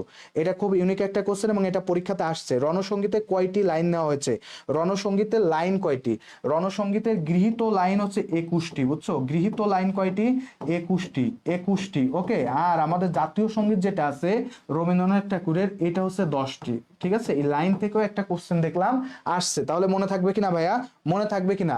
রণসঙ্গীতের গৃহীত লাইন হচ্ছে 21টি, জাতীয় সঙ্গীতের গৃহীত লাইন হচ্ছে 10টি। জাতীয় সঙ্গীতের গৃহীত লাইন কয়টি? 10টি, ঠিক আছে। গৃহীত লাইন কয়টি? 10টি। চলো পরের কোশ্চেনটা সলভ করে ফেলি। উপকূল হতে অর্থনৈতিক সমুদ্রসীমা কত কিলোমিটার? উপকূল হইতে অর্থনৈতিক সমুদ্রসীমা কত কিলোমিটার? 250 nautical mile. এখানে চাঁদনি উত্তর দিয়েছে 21টি। ভাইয়া এই কোচিংটা কোথায়? ঐশী রয়। এটা হচ্ছে আমাদের অফলাইন কোচিংটা হচ্ছে ফার্মগেটে অবস্থিত, আর অনলাইন তো সারা বাংলাদেশকেই আমরা স্টুডেন্ট পড়িয়ে থাকি। সারা বাংলাদেশের শত শত হাজার হাজার স্টুডেন্টদেরকে এই জীবনে পড়িয়েছি, আরো সামনে পড়াতে হয়, আল্লাহ যদি সুস্থ রাখে ইনশাল্লাহ পড়াই যাব, ঠিক আছে। এখন বলো বাংলাদেশের অর্থনৈতিক সমুদ্র সীমা কত কিলোমিটার? সো এখানে দুইটা টপিক একটু মনে রাখবে, একটা হচ্ছে অর্থনৈতিক আর একটা হচ্ছে রাজনৈতিক, ঠিক আছে। দুইটা কথা রয়েছে, একটা হচ্ছে অর্থনৈতিক সমুদ্র সীমা আর একটা হচ্ছে রাজনৈতিক সমুদ্র সীমা। আমার এই কোশ্চেনটা হচ্ছে ভাইয়া, আমাদের এই কোশ্চেনটা হচ্ছে আমাদের অর্থনৈতিক সমুদ্র সীমা কত কিলোমিটার? অর্থনৈতিক সমুদ্র সীমা কত কিলোমিটার একটু বলো তো? অর্থনৈতিক সমুদ্র সীমা কত কিলোমিটার? অর্থনৈতিক সমুদ্র সীমা কত কিলোমিটার একটু বলো তো? অর্থনৈতিক সমুদ্র সীমা কত কিলোমিটার? কে কে জানো ভাইয়াকে একটু কমেন্ট করে জানাই দাও। এখানে উত্তরগুলো দেওয়া আছে 250, 225, 200, অপশনগুলো দেওয়া আছে একটু খেয়াল করো। 150 নটিক্যাল মাইল। ফেরদাউসি আলম বলছে সি, অর্পিতা বলছে 250, শর্মি রায় 200, কনিকা বলছে সি, সুমাইয়া বলছে 200, ন্যানোমিটার বলছে। আরে ন্যানোমিটার কি জানিস তুই? ন্যানোমিটার বলছিস কেন? 1 ন্যানোমিটার মানে কি জানো? 1 ন্যানোমিটার মানে হচ্ছে 10⁻⁹ মিটার, বুঝছো? 10⁻⁹ মিটার। সো ন্যানোমিটার বললো না, এটা নটিক্যাল মাইল বলছে, ঠিক আছে? নটিক্যাল মাইল কিন্তু অন্য ধরনের। ওকে, সো একটু প্রোমা রয় বলছে 200 nautical mile, very good. Arafat 200, এই তো একটা কোশ্চেনের উত্তর সে দিতে পারছে। নাইমা সুলতানা বলছে 250, আনিশা বৈদ্য সি বলছে, সুমাইয়া বলছে, বিজয়া বলছে, সাবরিনা আক্তার বলছে, জিন্নাত তুফা বলছে, সাথী মালো বলছে, মৃত্তিকা ইসলাম বলছে, রনি আক্তার, নাইমা সুলতানা। ওকে, শিপু বলছে, শিপু ভাইয়া বলছে 200 কিলোমিটার, নটস কিলোমিটার। এটা কি হবে? এটা হবে নটিক্যাল মাইল। কিলোমিটার এবং নটিক্যাল মাইলের মধ্যে কিন্তু পার্থক্য আছে। 1 নটিক্যাল মাইল মানে হচ্ছে, 1 নটিক্যাল মাইল বলতে কি বোঝায় জানো? 1 নটিক্যাল মাইল বলতে বোঝাচ্ছে, 1 নটিক্যাল মাইল, এই নটিক্যাল মাইল মানে হচ্ছে কি জানো? নটিক্যাল মাইল এটা সমান সমান হয়ে যাবে হচ্ছে ভাইয়া 22.23 কিলোমিটার, ঠিক আছে? নটে মানে কিলোমিটার ঠের এসব ব্যবহার করা যাবে না। এখন বলে দিই, অর্থনৈতিক সমুদ্র সীমা হচ্ছে 200 নটিক্যাল মাইল। কত নটিক্যাল মাইল? 200। আর অর্থনৈতিক হলে পরে রাজনৈতিক, রাজনৈতিক হচ্ছে 12 নটিক্যাল মাইল। কি হয়ে যাবে? 12 নটিক্যাল মাইল। একটু সুন্দর করে মনে রাখো, এটা আসে পরীক্ষায়, ঠিক আছে? দুইটাই আসে পরীক্ষায়, খুবই গুরুত্বপূর্ণ। অর্থনৈতিক একটা, রাজনৈতিক একটা। রাজনৈতিক হবে 12 নটিক্যাল মাইল, অর্থনৈতিক হবে 250 নটিক্যাল মাইল। 250 nautical mile. ভাইয়া মনে থাকবে তো ইনশাল্লাহ? ইনশাল্লাহ পারবা তো? ভাইয়াকে একটু জানাই দাও তো। ওকে, একটু দুইটা কথা একটু মনে রাখো। একটা হচ্ছে অর্থনৈতিক নটিক্যাল মাইল, অর্থাৎ যে দূর পর্যন্ত মানুষ যে মাস্টার্স ধরে টাকা পয়সা উপার্জন করতে পারে, সেটা হচ্ছে অর্থনৈতিক। আর রাজনৈতিক মানে কি? যেখান দিয়ে মনে করো অন্য একটা দেশের যুদ্ধজাহাজ আমার ভূমি দিয়ে ব্যবহার করতে পারবে না, এটা আমার এলাকা, এই কথা বলার সাহস রাখবো, সেটা কি? রাজনৈতিক। রাজনৈতিক হচ্ছে 12 নটিক্যাল মাইল, অর্থনৈতিক সমুদ্র সীমা হচ্ছে কত? 200 নটিক্যাল মাইল। 200 নটিক্যাল মাইল, ঠিক আছে ভাইয়া? চলো পরের কোশ্চেনটা তাহলে একটু সলভ করে ফেলি। এবার যেটা আছে সেটা হচ্ছে ফিফা বিশ্বকাপ 2030 কোথায় অনুষ্ঠিত হবে? খুব গুরুত্বপূর্ণ একটা কোশ্চেন। ফিফা বিশ্বকাপ দিয়ে খুব গুরুত্ব আসে। 250 হবে না, 200 নটিক্যাল মাইল হবে। আমি তো 250 বলি নাই, 200 বলছি, ঠিক আছে? এই যে দেখো 200 নটিক্যাল মাইল, ঠিক আছে? একটু মনে রেখো 200 নটিক্যাল মাইল। ইনশাল্লাহ পারবা, ঠিক আছে? এবার একটা গুরুত্বপূর্ণ কথা বলি, ফিফা বিশ্বকাপ 2030 কোথায় অনুষ্ঠিত হবে? ফিফা বিশ্বকাপ 2030 এটা কোথায় অনুষ্ঠিত হবে? কে কে জানো? ভাইকে একটু জানাই দাও তো। খুবই ইম্পর্টেন্ট একটা কোশ্চেন। ফিফা বিশ্বকাপ দিয়ে প্রায় তোমাদের কোশ্চেন আসে, ঠিক আছে? প্রায় কোশ্চেন আসে। ওকে, প্রায় কোশ্চেন আসে, ঠিক আছে? ইনশাল্লাহ তোমরা পারবা। দেখো তো পারো কিনা। ফিফা বিশ্বকাপ 2030 কোথায় অনুষ্ঠিত হবে? আমেরিকা, মেক্সিকো, কানাডা, সৌদি আরব, দক্ষিণ আফ্রিকা, আর্জেন্টিনা এবং উরুগুয়ে। ওকে, এখানে আর্জেন্টিনা সাপোর্ট করো কে কে, আর ব্রাজিল সাপোর্ট করো কে কে, একটু বলো তো। আর কিছুর 250 না, এই দুইটাই পড়ো, আর আপাতত আর কিছু নাই, আর কিছু লাগে না, আর কিছু এরকম দেখি নাই। 250। তো তৃষা বলছে এ, মিম বলছে এ, আরাফত রহমান বলছে দক্ষিণ আফ্রিকা, মিলি রহমান বলছে এ, সানজিদা শম্পা এ, তাবাসসুম জান্নাত মিম, ফেরদাউসি জাহান, ফারজানা, শর্মি রায়, উম্মি জান্নাত, প্রমা রয়। ওকে, সো এখনো পর্যন্ত সবারই মোটামুটি এতে ডুবে আছে, তাই তো? এতে ডুবে আছে, বুঝছো? এতে ডুবে আছে। বাট কথা আছে এখানে। আনেশা বৈদ্য, শিপা, কৃপা সবাই মোটামুটি এ দিছে, তাই তো?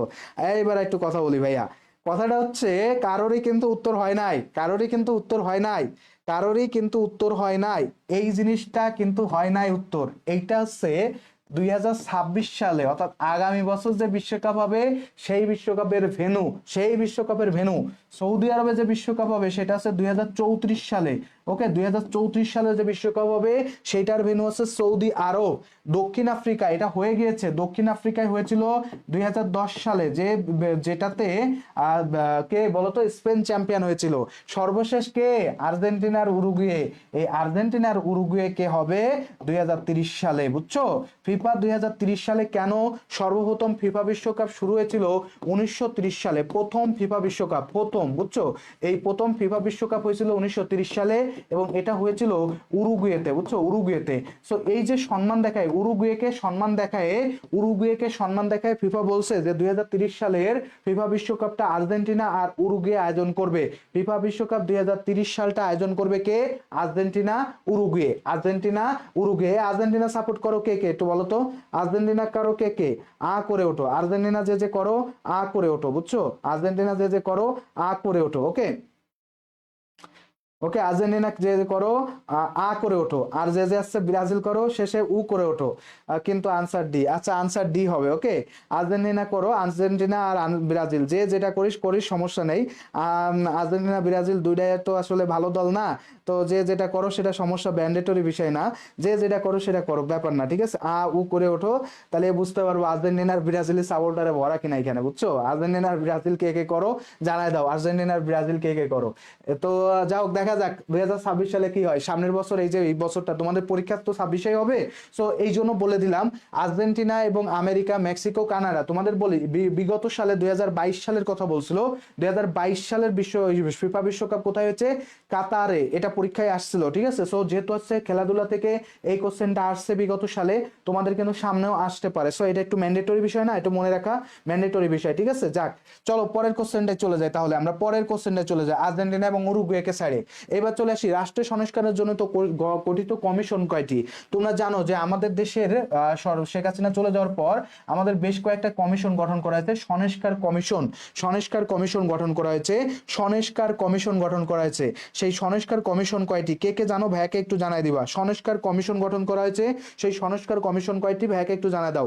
সো যারা এখনো পর্যন্ত ক্লাসটা শেয়ার করো নাই, মেনশন করো নাই, বন্ধু বান্ধবদেরকে এখনো মেনশন করো নাই, অবশ্যই ক্লাসটা একটু শেয়ার করে দিবা, মেনশন করে দিবা। আর যারা এখনো পর্যন্ত লাভ রিঅ্যাক্ট দাও নাই, যদি ভালো লাগে ক্লাসটা, আমি আশা করি যে ভালোই লাগতেছে তোমাদের, তাই না? তো যদি ভালো না লাগে সেটা তো অবশ্যই জানাবা অ্যাংরি রিঅ্যাক্ট দিয়ে। আর যদি ভালো লেগে থাকে তাহলে কি করবা? লাভ রিঅ্যাক্ট দিয়ে পাশে থাকবা, ঠিক আছে।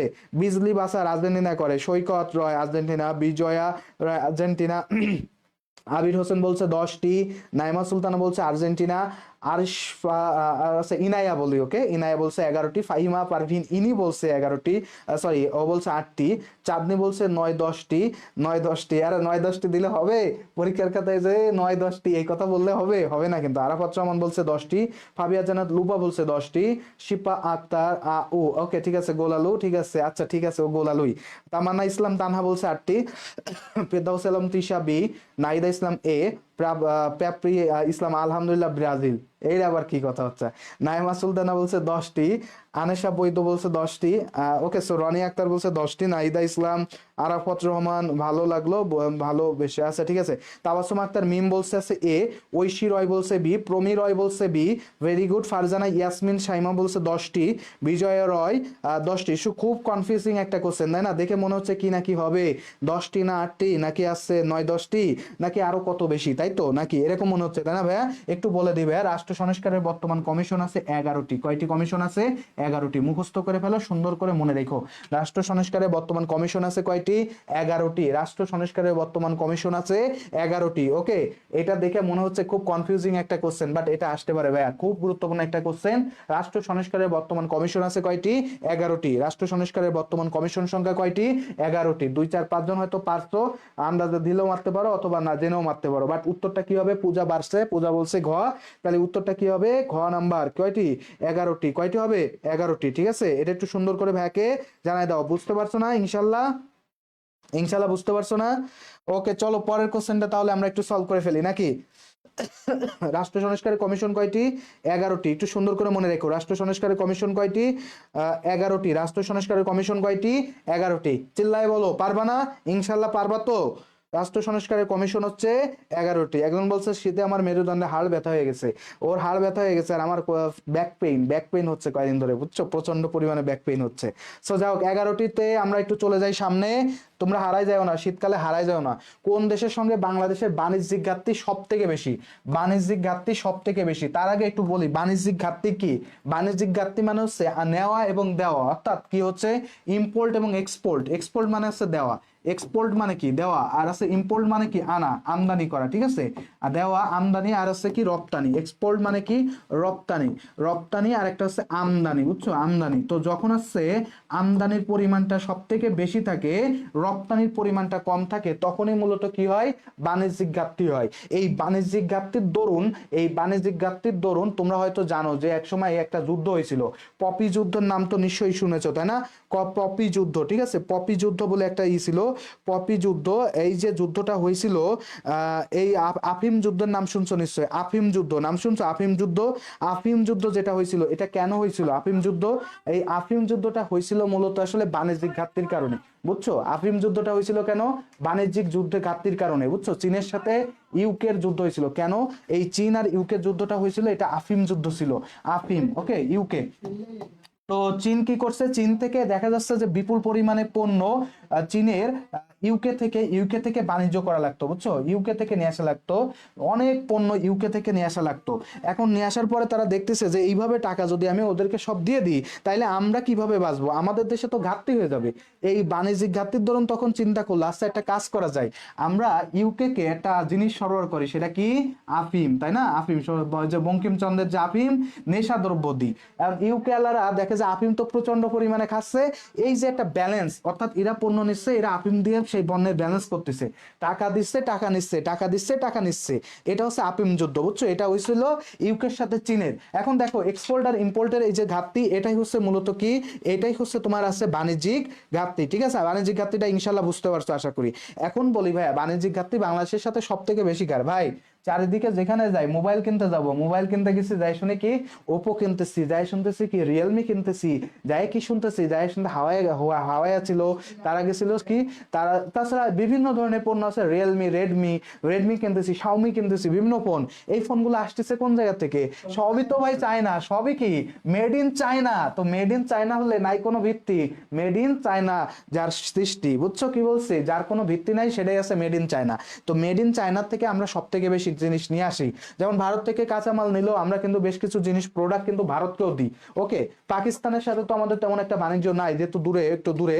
তো তারপরেও যতটুকু নিই ততটুকু আবার কিন্তু গিভ অ্যান্ড টেক, অর্থাৎ আমরা যা নিই আমরা আবার তাদের থেকেও কিন্তু সেইটা আয় করে থাকি। এবার আসে আমেরিকা। আমেরিকা কি করে? আমেরিকার থেকে বিভিন্ন কিছু আমরা নিয়ে থাকি, টাকা পয়সা নিই, এটা ঠিক আছে, বাট আমরা তৈরি পোশাকের মাধ্যমে ওই যে ব্যালেন্সটা, সেই ব্যালেন্সটা কিন্তু করে ফেলি, ওই ব্যালেন্সটা কি করে ফেলি। সো তাইলে ভাইয়া এটার উত্তর কি হয়ে যাবে? চীন। এটার উত্তর কি হয়ে যাবে? চীন। মনে থাকবে? এটা ইনশাল্লাহ ভুল হবে না তো? তাই তো? ইনশাল্লাহ আর কখনো ভুল হবে না। তোমরা সবাই মোটামুটি ইনশাল্লাহ পারছো, এটা ইনশাল্লাহ সবাই মোটামুটি পারছো। চলো মেড ইন চায়নার পরে পরেরটাই চলে যাই। সো তার আগে একটু বলে রাখি, আমাদের যে শর্ট কোর্স আছে রিয়েস্টার ব্যাচ 2.0, এই রিয়েস্টার ব্যাচে তোমরা যারা এখনো পর্যন্ত ভর্তি হও নাই, তোমরা যারা ভর্তি হতে চাও, মাত্র 1550 না 1550 টাকায় ভর্তি চলতেছে রিয়েস্টার ব্যাচে। ওকে, সো এটা হচ্ছে 1550 টাকা, এটা এখন আর নাই, এটা আমি তোমাদের জন্য ডিসকাউন্ট হয়ে গেছে কত? 1550 টাকা। সো যারা ভর্তি হতে চাও, ভর্তি হলে এই যে বইগুলো দেখতে পাচ্ছ, GK highlights, nursing digest, OMR বুক, সাজেশন বা প্রশ্ন ব্যাংক, আর যে ডাইজেস্ট গুলো আছে এই ডাইজেস্ট গুলো দেওয়া হবে। আর আমাদের টিচার প্যানেল তো জানোই, যে স্পেশাল যে টিচার প্যানেল, এই টিচার প্যানেল ইনশাল্লাহ তোমাদেরকে তোমাদের ক্লাসগুলো নিবে, কন্ডাক্ট করবে তোমাদের ক্লাসগুলো। সো তোমরা সবাই অবশ্যই যারা এখনো পর্যন্ত ভর্তি হও নাই, দ্রুত যোগাযোগ করে ভর্তি হয়ে যাও, দ্রুত যোগাযোগ করে ভর্তি হয়ে যাও। আর যারা ভর্তি হও না এখনো পর্যন্ত, দ্রুত যোগাযোগ করে আমাদের যে নাম্বার দেওয়া আছে সেই নাম্বারে যোগাযোগ করবা, আমাদের পেজে নক করে দ্রুত ভর্তি হয়ে যাও। ওকে, দ্রুত ভর্তি হয়ে যাও। চলো পরের কোশ্চেনটা দেখি। এইবার একটা সুন্দর প্রশ্ন আছে, এটা আমাদের আরাফত সাহেবের জন্য, সেটা আছে আকত বা আক্ত। কি বলা হয়? আক্ত। আক্ত শব্দের অর্থ কি? আক্ত শব্দের অর্থ কি? ইসলাম আলিফা, তুমি আমাদের সাথে যোগাযোগ করো, ইনবক্সে মেসেজ দিও, ইনশাআল্লাহ তোমার বই অবশ্যই প্রোভাইড করা হবে, ঠিক আছে? আক্ত শব্দের অর্থ কি? কে কে জানো? ভাইয়াকে একটু কমেন্ট করে জানিয়ে দাও তো। আক্ত শব্দের অর্থ কি? আক্ত শব্দের অর্থ কি? কে কে জানো? ভাইয়াকে একটু কমেন্ট করো তো। ওকে, ভাইয়ার ক্লাসের সবই বুঝি, শুধু আন্তর্জাতিক এই সব বুঝি না। আচ্ছা, এগুলো বুঝবো, আস্তে আস্তে সবই বুঝবো। আচ্ছা বলো তো, আক্ত শব্দের অর্থ কি? কে কে জানো একটু বলো তো। আক্ত, লিজামণি বলছে বিবাহ, চাঁদনি ইসলাম বলছে বিবাহ। সো বিবাহের প্রতি যাদের আগ্রহ আছে তাদের জন্য এটা। নার্সিং পরীক্ষায় তুমি পাশ করো আর না করো, দুইটা জায়গায় তোমার চান্স হবে, হয় তুমি বিবাহতে উত্তীর্ণ হয়ে যাবা, না হলে কোথায় হবা? নার্সিং পরীক্ষায় পড়াশোনার ক্ষেত্রে উত্তীর্ণ হবা, তাই না? বিবাহ, ফারিয়াদ সারজানা বলছে বিবাহ, ওকে, আরাফত বিবাহ, সুমাইয়া, প্রমা, নাজিয়া, তামান্না, শর্মি রায় বিয়া বিয়া, আচ্ছা ঠিক আছে। সাকিনা ভাবি আর ভাইয়াত জি কে পড়ায়, ঠিক আছে, আচ্ছা ঠিক আছে। সানজিদা, অ্যান্সার দেওয়া যায় না, আচ্ছা ঠিক আছে। এটা আসলে কি তোমাদেরকে দিয়ে বুঝাচ্ছি কাকে? তোমার ভাবিকে বুঝাচ্ছি, ভাবিকে না আসলে বাসায় বুঝাচ্ছি যে ছেলের বিয়ের বয়স হয়েছে, বুঝছো? ছেলের বিয়ের বয়স হয়েছে, এটা বুঝাচ্ছি। ওকে, যদি আমার বাসারও অনেকে কিন্তু দেখে থাকে, বুঝছো? অনেকে কিন্তু দেখে থাকে। সো ক্লাসগুলো আমার মা বাবাও দেখে। সো তাদেরকে বুঝাচ্ছি, তাদের উদ্দেশ্যে বলতেছি যে আপনার ছেলের কিন্তু বিয়ের বয়স হয়েছে, এখন পাত্রী দেখে, একটা সুন্দর পাত্রী দেখে বিয়ে শাদী দেন। তো দেখো এখন আসি, আক্ত শব্দের অর্থ কি? এই শব্দটা কিন্তু আসতে পারে, রিসেন্ট টাইমে এই জিনিসটা খুব ভাইরাল হয়েছে, বুঝছো? এই জিনিসটা কিন্তু খুব ভাইরাল হয়েছে, যেহেতু আসছে ভাইরাল হয়েছে এই জন্য এটা একটু সুন্দর করে পড়া লাগবে না, এটা একটু পড়া লাগবে। ওকে, এটা কিন্তু দিয়ে দিতে পারে। যেমন ধরো রিসেন্ট টাইমে তারেক রহমান এসে বলছে I have a plan, I have a plan, এটা কিন্তু তোমাদের স্যার কিন্তু পড়াবে, আরাফাত স্যার বলবে এটার যে প্যাসিভ ভয়েস এটা আসতে পারে, ঠিক আছে, এই যে প্যাসিভ ভয়েস যেগুলো থাকে এটা আসতে পারে। সো এই জিনিসগুলো কিন্তু রিসেন্ট টাইমে আসছে, এইগুলো খুব সারা জায়গা নিয়ে, ঠিক আছে, যেহেতু সারা জায়গা নিয়ে এই জন্য এই জিনিসগুলো তোমাদের আসার মতো, ঠিক আছে। আই হ্যাভ এ প্ল্যান, এটা আমি এখন উত্তর করতেছি না, আমাদের আরাফাত স্যার তোমাদেরকে জানাই দিবেন, ঠিক আছে। ওকে, থিমে গেছেন, আচ্ছা দেখো এবার দেখো কি হয়েছে, থেমে গেছি কেন?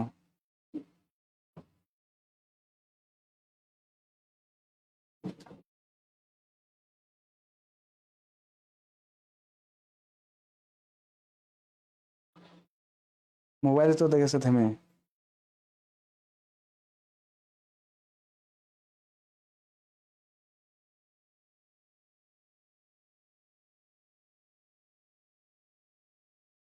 হয়েছে এখন? ওকে, মূর্তি হয়ে যায়নি, আই হ্যাভ এ প্ল্যান। তো আই হ্যাভ এ প্ল্যান যেটা আছে, তোমাদের আরাফাত ভাইয়া তোমাদেরকে এটা প্যাসিভ ভয়েস করাবে, এটা আরাফাত ভাইয়ের কাজ। আই হ্যাভ এ প্ল্যান, ঠিক আছে, আমি এখন বলবো না, আরাফাত ভাইয়া তোমাদেরকে এটা জানাই দিবে। এটা কি করবে বলো তো? আই হ্যাভ এ প্ল্যান, এটা প্যাসিভ ভয়েস করবে, বুঝছো, প্যাসিভ ভয়েস। তো ভাইয়া তোমাদেরকে এটা পড়াবে, তো সে তোমাদেরকে এটা জানাই দেবে। এটা তোমাদের যেহেতু ইংলিশ স্যার আছে, ইংলিশ স্যার কিন্তু জানাই দিবে। ওকে, এখন কিন্তু সব ওকে, তুই জানা ওইদিকে, তোরা আজকে অনেক ডিস্টার্ব করতেছিস, তা উনি উনি যে বল। সো তোমরা কি করবা? I have a plan, I have a plan, এই যে প্ল্যান যেটা আছে সেই প্ল্যানটার এটা প্যাসিভ ভয়েসটা কে করবে? আরাফাত সাহেব করবে, ঠিক আছে। আরাফাত সাহেবের থেকে আমরা উত্তর দিব, সে কি করে তাই দেখবো, ঠিক আছে, আমি আমি এটা বলবো না। সো এটা তোমরা জানো, এটার উত্তর কি হয়ে যাবে? বিবাহ হয়ে যাবে, ঠিক আছে, এটার উত্তর কি হয়ে যাবে? বিবাহ হয়ে যাবে। ওকে, সো তাহলে এটার উত্তর কি হচ্ছে? বি, এটার উত্তর কি হচ্ছে? বি। ওকে, চলো পরেরটাই যাই। মেক্সিকো এবং যুক্তরাষ্ট্রের সীমান্ত রেখার নাম কি? মেক্সিকো এবং যুক্তরাষ্ট্রের সীমান্ত রেখার নাম কি? মেক্সিকো এবং যুক্তরাষ্ট্রের সীমান্ত রেখার নাম কি? মেক্সিকো এবং যুক্তরাষ্ট্রের সীমান্ত রেখার নাম কি? ওকে, সো এটার উত্তর কি হবে? এটা একটু বলে দাও তো, এটা খুব গুরুত্বপূর্ণ একটা কোশ্চেন, দেখি কে কে পারো, ভাইকে একটু জানাই দাও। ওকে, আর যারা এখনো পর্যন্ত ক্লাসটা শেয়ার করো নাই, এখনো পর্যন্ত যারা ক্লাসটা শেয়ার করো নাই, একটু ক্লাসটা শেয়ার করে দাও। ভাইয়ার পড়া কেমন লাগতেছে সেটা তো অবশ্যই তোমরা লাস্টে জানাবা। তার আগে একটু বলে দিই, যারা ক্লাসটা শেয়ার করো নাই তারা ক্লাসটা একটু শেয়ার করে দাও, ঠিক আছে, একটু ক্লাসটা শেয়ার করে দাও, একটু ক্লাসটা শেয়ার করে দাও, ঠিক আছে, একটু ক্লাসটা শেয়ার করে দাও, একটু ক্লাসটা শেয়ার করে দাও।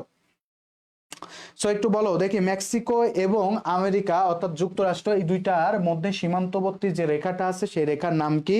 সেই রেখার নাম কি? দেখো, আমরা বেশ কিছু জিনিস পড়ে থাকি। বাংলাদেশের সাথে যে দুইটা জেলা আছে তোমরা জানো, যে দুইটা জেলা আছে, তাই না, আমাদের বাংলাদেশের সাথে দুইটা জেলা আছে, কাদের? আমাদের পার্শ্ববর্তী দেশ হচ্ছে দুইটা, একটা হচ্ছে ভারত আর একটা কে, আর একটা হচ্ছে মায়ানমার। তো বাংলাদেশের এই যে সীমান্ত যে সংযোগটা, এটা নির্ধারণ করছে কে জানো? এটা নির্ধারণ করছে রেড ক্লিফ। কে নির্ধারণ করছে? Red cliff. তো আমরা এই যে ক্লিফ, রেড ক্লিফ নির্ধারণ করছে, এই জন্য বাংলাদেশ এবং ভারতের যে সীমান্ত রেখাটা রয়েছে এই রেখাটার নাম কি? এই রেখাটার নাম হচ্ছে রেড ক্লিফ রেখা। এই রেখাটার নাম কি? রেড ক্লিফ রেখা, ঠিক আছে, এই রেখাটার নাম কি? রেড ক্লিফ রেখা। ওকে, ওকে, একটু মনে রেখো। তো এটা ছিল হচ্ছে রেড ক্লিফ রেখা।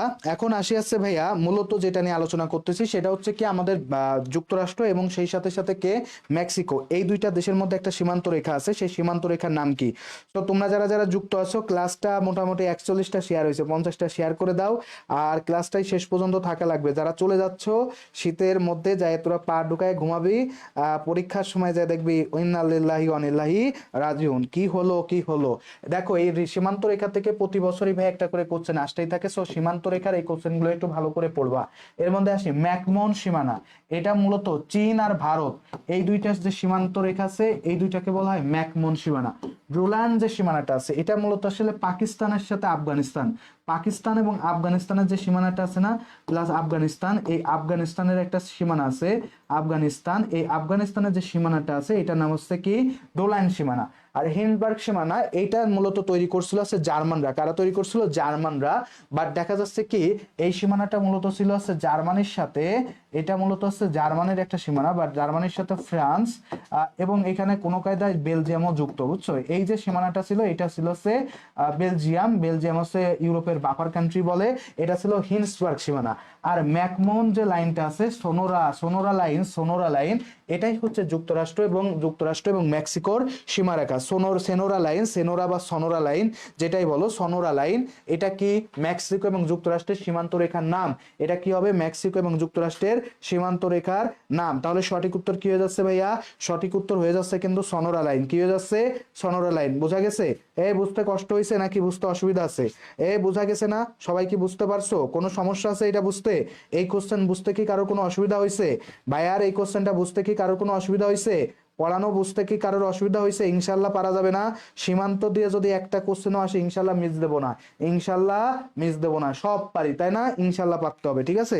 ইনশাল্লাহ পারতে হবে। ওকে, সো চলো পরের কোশ্চেনটা আমরা একটু সলভ করে ফেলি। বাংলাদেশের পূর্বের জেলা কোনটি? খুবই গুরুত্বপূর্ণ একটা কোশ্চেন। পূর্বের জেলা, এই জেলা টিলা স্থান নিয়ে একটা কোশ্চেন প্রতি বছর আসে, তোমরা দেখতে পারবা। কোনোবার উত্তর, কোনোবার দক্ষিণ, কোনোবার পূর্ব, কোনোবার পশ্চিম। এইবার খুব গুরুত্বপূর্ণ একটা কোশ্চেন দিচ্ছি যে পূর্বের জেলা কোনটি? পঞ্চগড়, কক্সবাজার, বান্দরবান, চাঁপাইনবাবগঞ্জ। বলো তো ভাইয়া কি হবে? বাংলাদেশের পূর্বের জেলা কোনটি? বাংলাদেশের পূর্বের জেলা কোনটি একটু বলে ফেলো তো। বাংলাদেশের পূর্বের জেলা কোনটি? ওকে, সো একটু বলো বাংলাদেশের পূর্বের জেলা কোনটি? দেখি কে কে জানো, ভাইকে একটু জানাই দাও তো। বাংলাদেশের পূর্বের জেলা কোনটি? বাংলাদেশের পূর্বের জেলা কোনটি? দেখি কে কে জানো, ভাইকে একটু জানাই দাও। বাংলাদেশের পূর্বের জেলা কোনটি? কি নাম বলো তো? বাংলাদেশের পূর্বের জেলা কোনটি? হলেও ভর্তি হয়ে যাও মনোরা। আচ্ছা ঠিক আছে, ক্লিয়ার। হেনা আক্তার বলছে ক্লিয়ার। সুমাইয়া সিমি বলছে সি। ওকে, লিজা আকমনি বলছে বান্দরবান, ভেরি গুড। ফেরদাউসি আলম তৃষা বলছে সি। সামিরা মেহজাবিন সুইটি বলছে সি। মায়া চৌধুরী বলছে সি। ফাভিয়া লুপা বলছে clear, very good. Naima Sultana C. Okay, আর কে কে আছো ভাইকে একটু কমেন্ট করো দেখি। স্বর্ণা সমাদ্দার বলছে সি। ওকে, সঞ্জিদা শম্পা বলছে গ।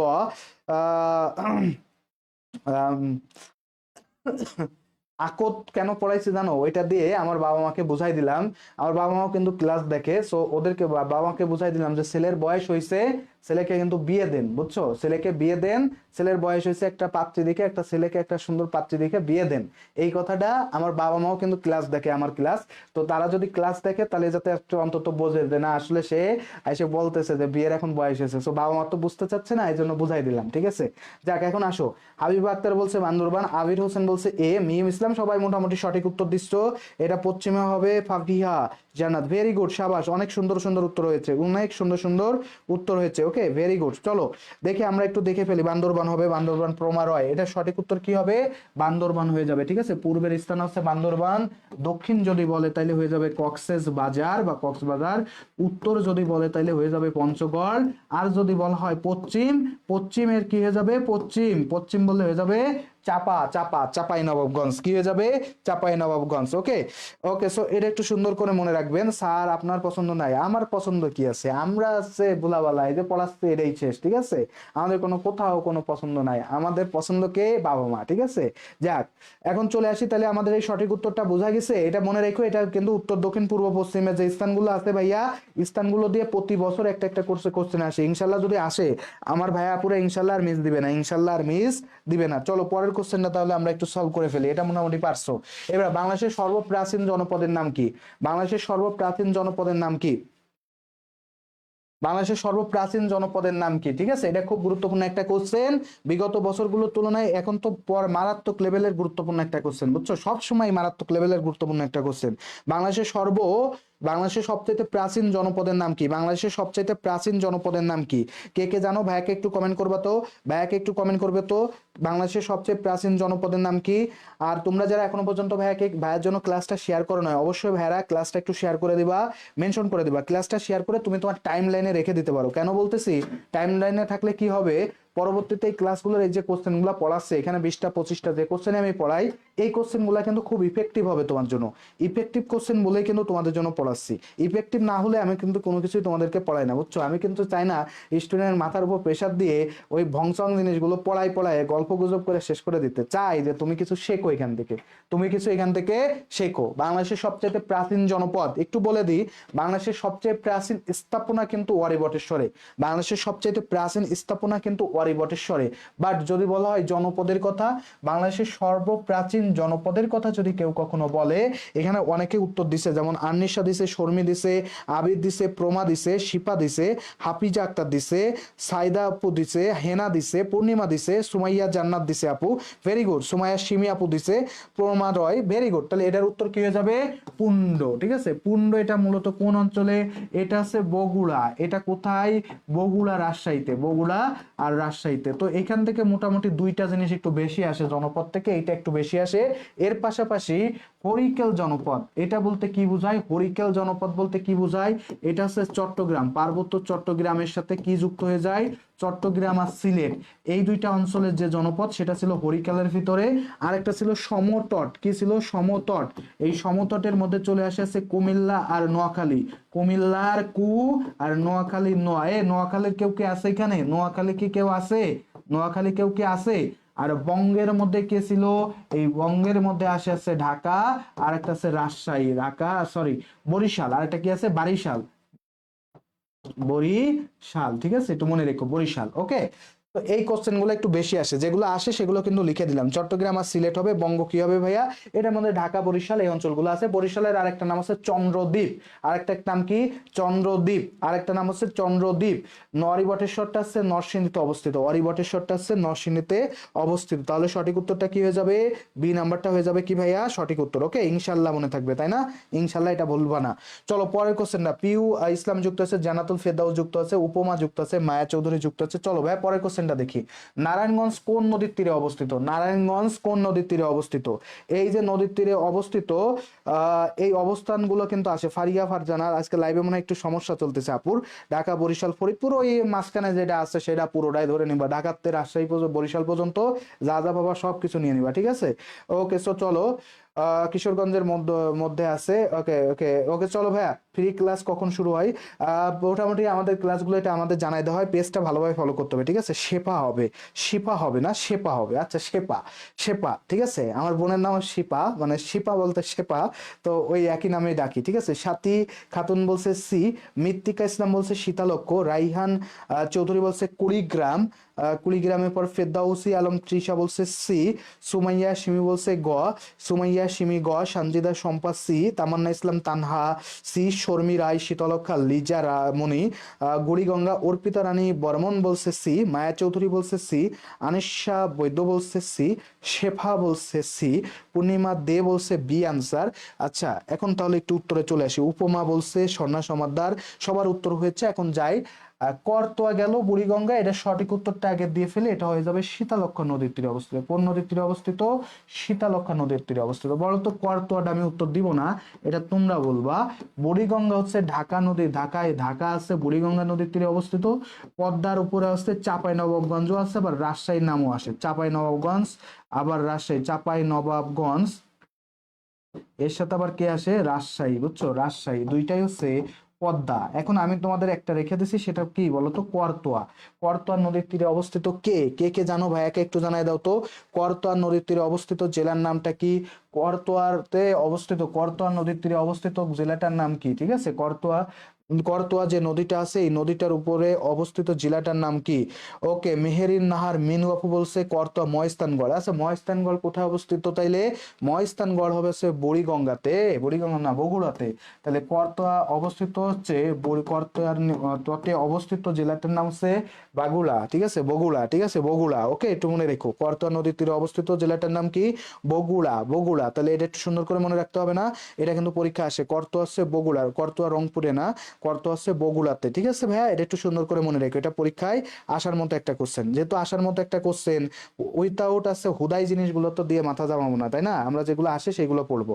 চলো পরের কোশ্চেনটা তাহলে একটু সলভ করি। সো তার আগে একটু বলে নিই, আমাদের বই সহ তোমরা যারা আসলে ভর্তি হতে চাও, আমাদের পালস নার্সিং ভর্তি কোচিং এর পেইড ব্যাচে যারা ভর্তি হতে চাও, তারা কিন্তু দ্রুত যোগাযোগ করে ভর্তি হয়ে যাও, ঠিক আছে? দ্রুত যোগাযোগ করে ভর্তি হয়ে যাও।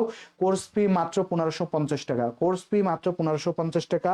1550 টাকায় ভর্তি হলে তুমি কে পেয়ে যাচ্ছ? এক সেট বই পেয়ে যাচ্ছ, প্রশ্ন bank, model test, OMR, nursing digest, GK highlights সবগুলো পেয়ে যাচ্ছ ঘরে বসে কোরিয়ারের মাধ্যমে, মাত্র 1550 টাকা। এবং আমাদের যে এক্সক্লুসিভ টিচার প্যানেল সাজানো আছে, এই টিচার প্যানেল তোমাদের ক্লাসগুলো নেবে। সো তোমরা যারা আসলে ভর্তি হতে চাও, তারা এই যে নাম্বারটা দেওয়া আছে এই নাম্বারে যোগাযোগ করবা, আমাদের পেজে মেসেজ করবা, করে দ্রুত ভর্তি হয়ে যাও ইনশাল্লাহ।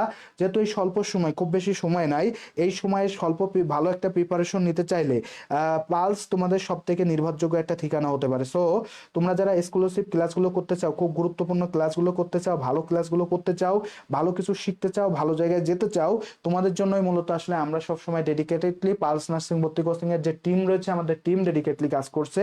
সো তোমরা যারা ভর্তি হতে চাও, দ্রুত যোগাযোগ করে ভাইয়া ভর্তি হয়ে যাও। ওকে, এরপরে আসি, কোন দেশ থেকে আরব বসন্তের সূচনা হয়েছিল? আরব বসন্ত নিয়ে রিসেন্ট টাইমে অনেক কথাবার্তা হচ্ছে, সো একটু বলো তো কোন দেশ থেকে আরব বসন্তের সূচনা হয়েছিল?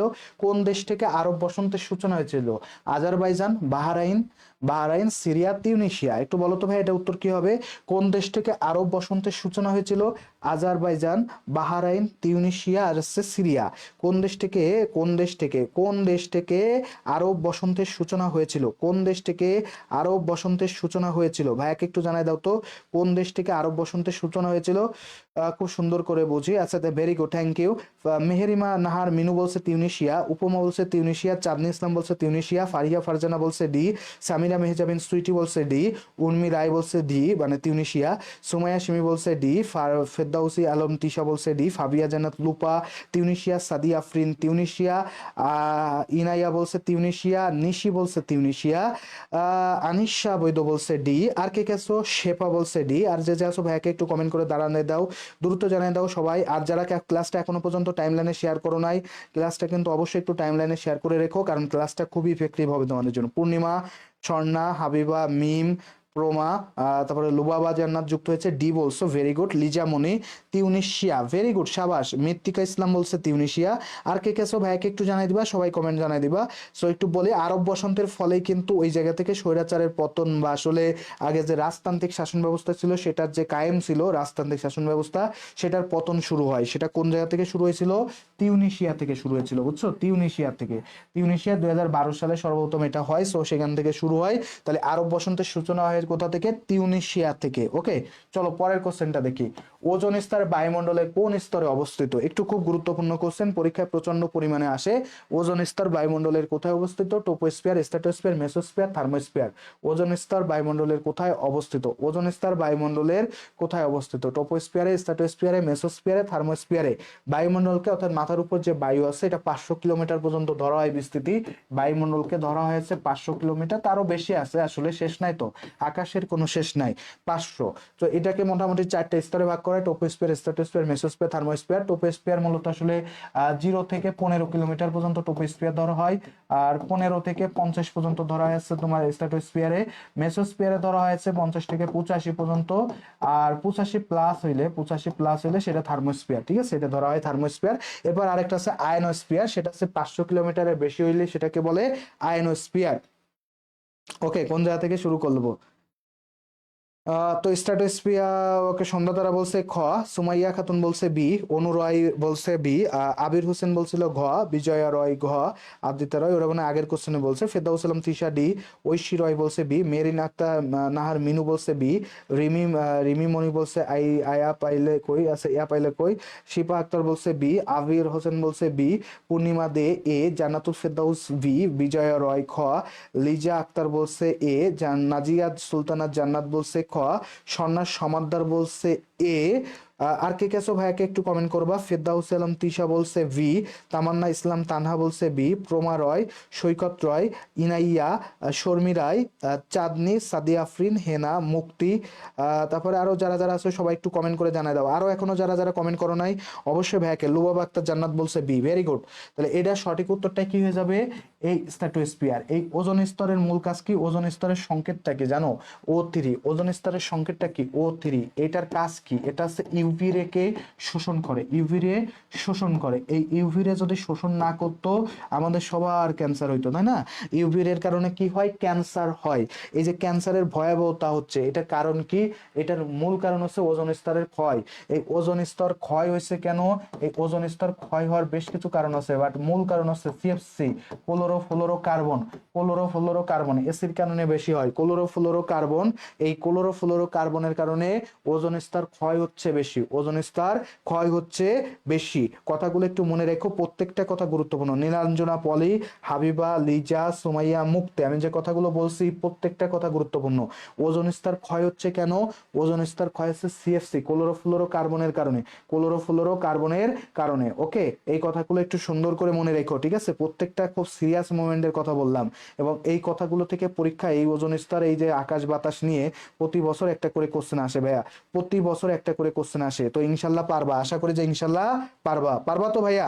পারবা তো? সর্বশেষ শেষটার না, মানে সর্বপ্রথম বলা যায় টোপোস্ফিয়ার, এরপর স্ট্র্যাটোস্ফিয়ার, তারপরে মেসোস্ফিয়ার, থার্মোস্ফিয়ার, এটা লিখে দিচ্ছি, এগুলো একটু দেখে নাও কিলোমিটারের পরে। ওকে, চলো এরপরে কোশ্চেনটা যাই। নিউমোনিয়া রোগে আক্রান্ত হয় মানবদেহের কোন অঙ্গ? নিউমোনিয়া এটা একটা খুব ডেঞ্জারাস একটা রোগ, বাচ্চাদের খুব বেশি হয় দেখবা, এবং বাচ্চারা এর কারণে কিন্তু অনেক বাচ্চা মারাও যায়। তো নিউমোনিয়া রোগের কারণে মানবদেহের কোন অঙ্গটা সব থেকে বেশি ক্ষতিগ্রস্ত হয়? নিউমোনিয়ার কারণে মানবদেহের কোন অঙ্গটা সব থেকে বেশি ক্ষতিগ্রস্ত হয়? উত্তরটা দিয়ে ফেলো তো। যকৃৎ, হৃৎপিণ্ড, ফুসফুস, কিডনি। যকৃৎ, হৃৎপিণ্ড, ফুসফুস, কিডনি, বলো তো কোনটা সব থেকে বেশি ক্ষতিগ্রস্ত হয়? ওকে, নিউমোনিয়ার কারণে মানবদের কোন অঙ্গটা সব থেকে বেশি ক্ষতিগ্রস্ত হয়? কে কে জানো ভাইকে একটু জানাই দিবা, ঠিক আছে? ওকে, সুমাইয়া খাতুন বলছে সি।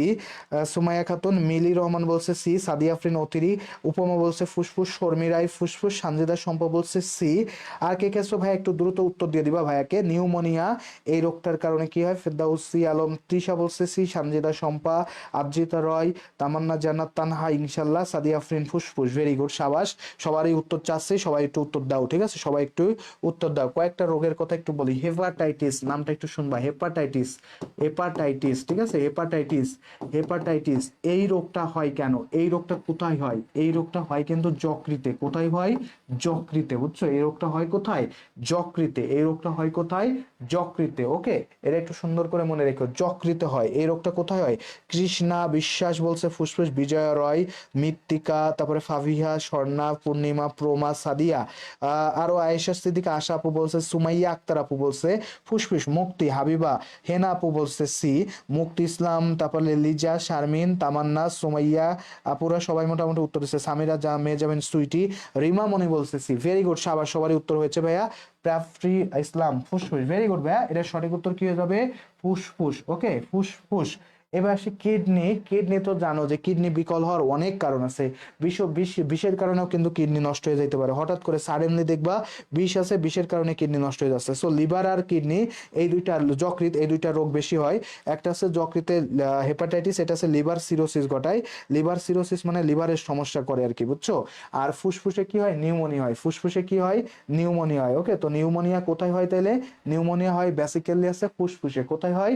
ফুসফুসে, ঠিক আছে? এই রোগটা প্রচন্ড পরিমাণে আসে, ঠিক আছে? এবার একটু মনে রাখো। এবার গুরুত্বপূর্ণ একটা কোশ্চেন, জুলাই শহীদ স্মৃতিস্তম্ভের নকশাকার কে? কোশ্চেনটা তোমরা আমার মনে হয় যে অনেকেই পারবা না। জুলাই স্মৃতিস্তম্ভের নকশাকার কে? এটা নকশা করছে কে? জুলাই স্মৃতিস্তম্ভ, এই স্মৃতিস্তম্ভের নকশাকার কে? এই জুলাই স্মৃতিস্তম্ভের নকশাকার কে? অর্থাৎ এটা নকশা দিছে কে? জুলাই স্মৃতিস্তম্ভের নকশাটা তৈরি করছে কে? বলতে পারবা কেউ? কমেন্ট করে ভাইয়াকে একটু জানাই দাও তো, জুলাই স্মৃতিস্তম্ভের নকশা করছে কে? জুলাই স্মৃতিস্তম্ভের নকশা করছে কে? কে কে জানো ভাইয়াকে একটু জানাই দাও। জুলাই স্মৃতিস্তম্ভের নকশা করছে কে? দ্রুত ভাইয়াকে একটু জানাই দিবা, ঠিক আছে?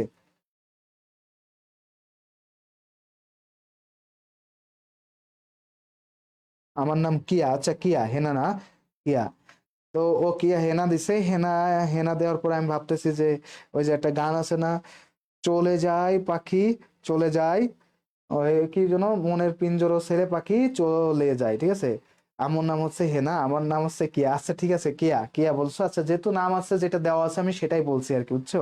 তো ওই যে বলে না, চাচা এত বাড়ি ঘর এত সাজানো কেন, হেনা কোথায়? তো এরকম আর কি। যাক, আন্টির সাথে মজা করলাম, আন্টি আবার কিছু মাইন্ড করেন না, এমনিতেই মজা করলাম। ওকে, সো এমনি না, অন্য কিছুই না। সো সুমাইয়া খাতুন বলছে নো। ওকে, ফেরদাউস আলম তৃষা বলছে এ। মেহরিন নাহার মিনু বলছে এ। সঞ্জিদা শম্পা ভি বলছে জানে না। ফারিহা ফারজানা বলছে এ। প্রমা রয়, অর্পিতা, ইনায়া, ইনায়া আমার নাম পড়তে হয়তো কষ্ট হতে পারে, তামান্না, নীলাঞ্জনা পলি, আসিফ কবির, প্রিয় সরকার বলছে এ। Naziat Sultana Jannat, Swarna Samaddar, Saikat Roy, I don't know. Okay, don't know but I know. So আমি তোমাদেরকে জানাতে পারবো। বিজয়া রয়, আব্দুল হালিম, মৃত্তিকা ইসলাম, হাবিবা আক্তার, জানি না। আচ্ছা, জানো না, আমি বললাম না, অনেকেই জানবে না এটা, কারণ আছে এই কোশ্চেনটা একটু অদ্ভুত টাইপের বা একটু অন্য টাইপের।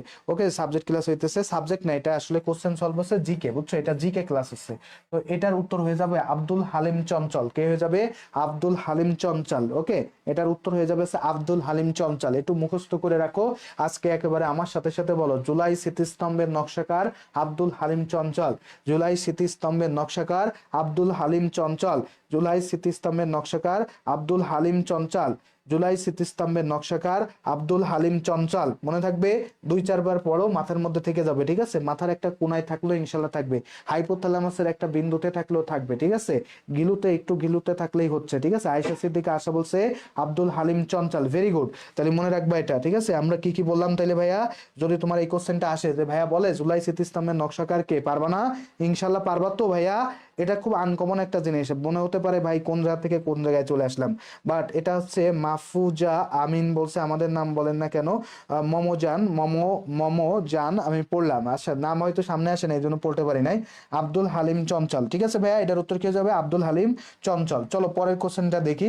সো তার আগে বলি, আমাদের পেইড ব্যাচে তোমরা যারা ভর্তি হবা, তোমরা যদি ভাবো যে শুধুমাত্র কি কি দেখে ভর্তি হবো, সো তোমাদের জন্য এখানে আছে জিকে হাইলাইটস বই থাকবে, তারপর নার্সিং ডাইজেস্ট থাকবে, সাজেশন থাকবে, প্রশ্ন ব্যাংক থাকবে, ওএমআর বুক থাকবে। অর্থাৎ বাসায় বসে তুমি যাতে নার্সিং এর পরীক্ষা দেওয়ার যে ফিল্ডটা আছে, অর্থাৎ বাস্তবিক পরীক্ষা দেওয়ার ফিল্ডটা, প্রত্যেকটা জিনিস পেয়ে যাচ্ছ। এই বইগুলো তোমাকে কোরিয়ার করা হবে। সো কোর্স ফি কত? মাত্র 1550 টাকা, ঠিক আছে?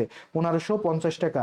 ওকে, এইবার হুডি দিবেন না, হুডি ইনশাল্লাহ, এই যে হুডি আমি পরে বেড়াচ্ছি, গত বছরের ডাই পড়তেছি এই বছরও, ঠিক আছে? তো যাক, আমরা গরিব হয়ে গেছি, সবথেকে বড় কথা আমরা গরিব হয়ে গেছি ইনশাল্লাহ। ওকে, তো এই বইগুলো তোমরা ইনশাল্লাহ পেয়ে যাবা। সো তোমরা যারা ভর্তি হতে চাও, কেন বলতেছি, এই 1000 টাকার মোটামুটি বই তোমাদেরকে দিচ্ছি, মাত্র 500 টাকা যদি তোমরা এখানে খরচ করো, আমার মনে হয় যে ভালো কিছু একটা গাইডলাইন পাবো, অন্তত পরীক্ষাগুলো দিতে পারবে এবং আমাদের কথাগুলো অন্তত কিছু শুনতে পারবা, ঠিক আছে?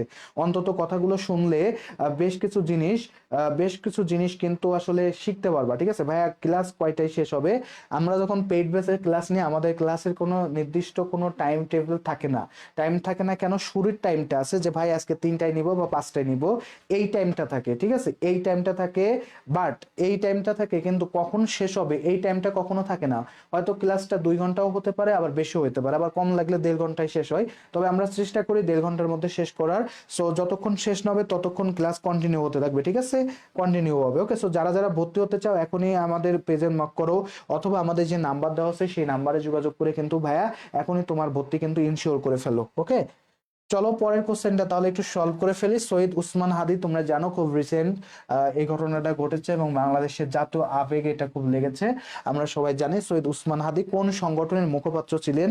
এই কোশ্চেনটা কিন্তু আসার মতো একটা কোশ্চেন। তোমরা জানো এখনো পর্যন্ত বিচারের দাবিতে শাহবাগে এখনো পর্যন্ত কিন্তু সংগ্রাম চলতেছে, বা তোমার এখনো পর্যন্ত কিন্তু সমাবেশ চলতেছে, বুঝছো? আমি প্রতিদিনই আসি, সো ওই জায়গা থেকে আসতে হয়, সো ওইখানে আমি আসলে দেখি, বা মাঝে মধ্যে আমি নিজেও আসলে ওইখানে যাওয়ার সুযোগ হয়, সো যাই আর কি, ঠিক আছে? তো সব মিলে বলো এটার উত্তর কি হবে? শহীদ উসমান হাদি কোন সংগঠনের মুখপাত্র ছিলেন? ঠিক আছে, একটু বলো তো। হাবিব বলছে ভাই এক্সক্লুসিভ এক্সাম ব্যাচের রেগুলার এক্সাম হয় না কেন? আচ্ছা, 24-এ বা দিছি, বাট আমার কপাল খারাপ, আমরা আমারে দেয় নাই। আচ্ছা আচ্ছা আচ্ছা, ঠিক আছে। ঠান্ডা লেপের ওপরে, ঠান্ডা যাদের পড়তেছে তারা ঠান্ডার মধ্যে থাকো। ওকে, বেশি শীত করে। ওকে, স্যার সুমাইয়া শিমি বলছে বি, চাঁদনি ইসলাম বলছে খ। এইসব এই হুডিতে কি কাজ হয়? এখানে জ্যাকেট আছে, বড় জ্যাকেট পরে আছে। ঢাকায় যখন আসতেছে তখন মনে হচ্ছে কুয়াশা না বৃষ্টি পড়ছে, বুঝছো? প্রচন্ড শীত আসলে বাংলাদেশে এখন। তো মৃত্তিকা ইসলাম বলছে ইনকিলাব, সন্ধ্যা তারা বলছে ইনকিলাব, চাঁদনি ইসলাম বলছে খ, সুমাইয়া শিমি বলছে বি, ফেরদাউসি আলম তিশা বলছে ভি, জান্নাতুল ফেরদাউস বলছে ভি, শর্মিরাই ইনকিলাব, ফাবিহা জান্নাত লুবা বলছে ইনকিলাব, স্বর্ণা সমাদ্দার বি, সানজিদা শম্পা বলছে স্বপ্না বলছে খ, নাজিয়াত, পূর্ণিমা, প্রিয়, তামান্না, আবির, সাদিয়া, কিয়া, সাদিয়া, সৈকত, ফাবিয়া জান্নাত লুপা, নীলাঞ্জনা, লিজা, ঐশী রয়, আয়েশা রহমান, অনুরয়, মুক্তি, আয়েশা রহমান, সবাই মোটামুটি বলছে বি। মারিয়া ইসলাম বলছে আসসালামু আলাইকুম স্যার। ওয়ালাইকুম আসসালাম আপু, যুক্ত হওয়ার জন্য ধন্যবাদ। শ্রাবণী আক্তার বলছে ইনকলাব মঞ্চ, আয়েশা সিদ্দিকা আশা বলছে ইনকলাব মঞ্চ, মেয়ের ইনহার মিনু বলছে বি। Very good. এই কোশ্চেনটা কিন্তু খুবই গুরুত্বপূর্ণ একটা কোশ্চেন, যেহেতু রিসেন্ট টাইম এটা ঘটছে এবং মোটামুটি আমাদের জাতীয় আবেগে এটা একটা গুরুত্বপূর্ণ জিনিস হয়ে দাঁড়িয়েছে। সো ফারিহা ফারজানা, মারিয়া ইসলাম, শ্রাবণী আক্তার, শামীম, শারমিন খাতুন, বিবর্ষ। ভেরি গুড, সবার উত্তর হয়েছে, আমরা সবাই জানি এটা হয়ে যাবে কি ইনকিলাব মঞ্চ।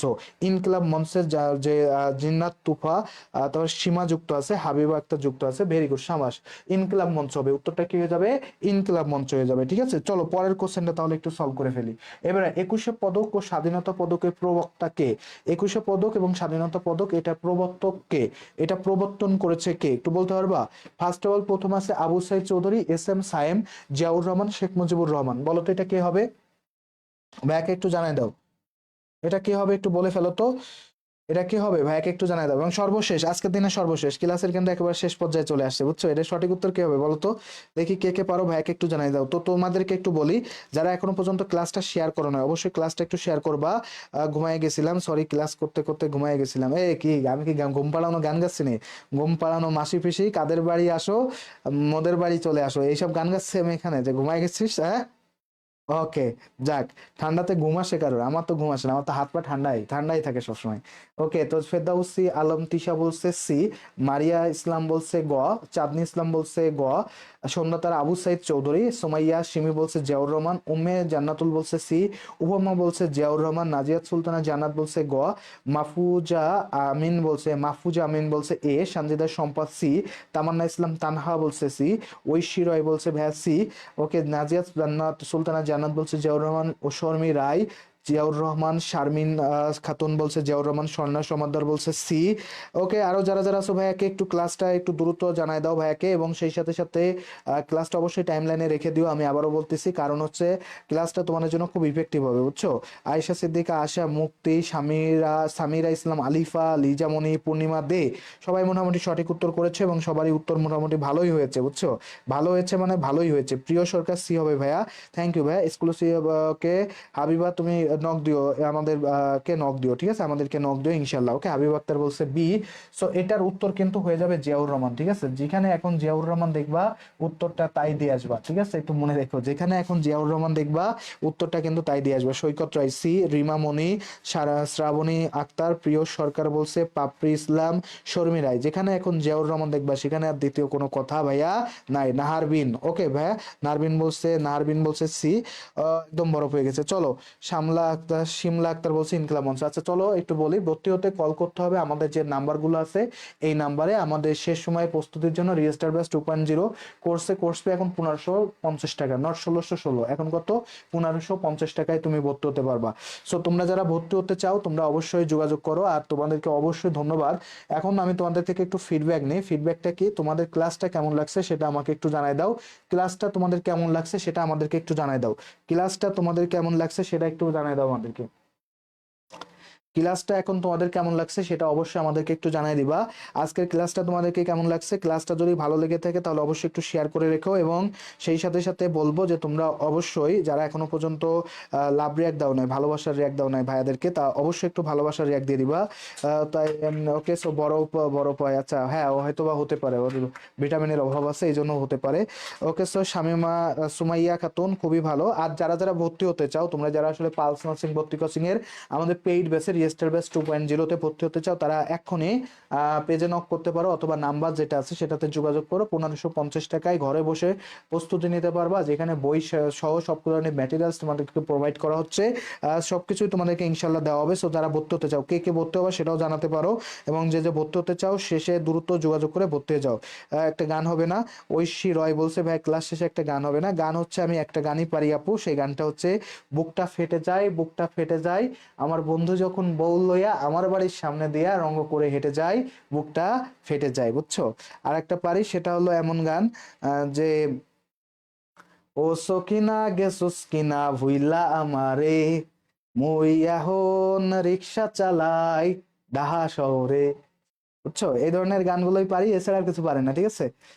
প্রাপ্তি, সো যারা ভর্তি হতে চাও, কে কে ভর্তি হবা সেটা সেটা অবশ্যই একটু জানাই দিও। কে কে ভর্তি হতে চাও সেটা অবশ্যই একটু জানাই দিও। ওকে পূর্ণিমা, যারা যারা ক্লাসটা করেছো আশা করি যে তোমাদের জন্য খুবই ইফেক্টিভ হয়েছে, এবং আশা করি যে ক্লাসটা তোমরা ভালো লাগছে তোমাদের। বন্ধু বান্ধব আড্ডা আড্ডা দেওয়া হচ্ছে, আছে। ওকে, সো তাহলে ক্লাসে যে পড়াগুলো পড়াইলাম এই পড়াগুলো সবাই কাইন্ডলি একটু ভালো করে পড়ে ফেলবা, ঠিক আছে? আমাদের পড়াশোনার সিস্টেমটা হচ্ছে ভাই সবসময় মজাতে থাকতে হবে, বাট চিল থাকতে হবে, বাট দ্যাটস ওয়াই, মানে এটা না যে তুমি সিরিয়াস। ওকে, আমরা যখন সিরিয়াস তখন কিন্তু খুব সিরিয়াস। ওকে, সো যাক, আমরা তাইলে আজকের মতো তাহলে ক্লাসটা এখানে শেষ করে দিচ্ছি।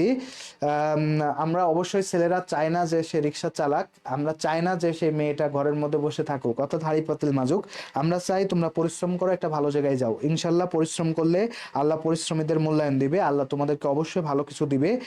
তাহলে এই ক্লাসটা আজকে তাহলে এই পর্যন্ত থাকবে। সবাই তাহলে ভালো থাকো, সুস্থ থাকো। নেক্সট ক্লাসে ইনশাল্লাহ আবারও দেখা হবে। পালসের সঙ্গে থাকবা, পালস নার্সিং ভর্তি কোচিং এ যারা ভর্তি হতে চাও দ্রুত যোগাযোগ করে ভর্তি হয়ে যাবা। দেখা হবে নেক্সট ক্লাসে, সেই পর্যন্ত পর্যন্ত সবার সুস্বাস্থ্য কামনা করি। আমার জন্য তোমরা অবশ্যই দোয়া করবা, সবার জন্য অনেক অনেক শুভকামনা। দেখা হবে ইনশাল্লাহ বিজয়, সেই পর্যন্ত সবার সুস্বাস্থ্য কামনা করে বিদায় নিচ্ছি। আল্লাহ হাফেজ, আসসালামু আলাইকুম।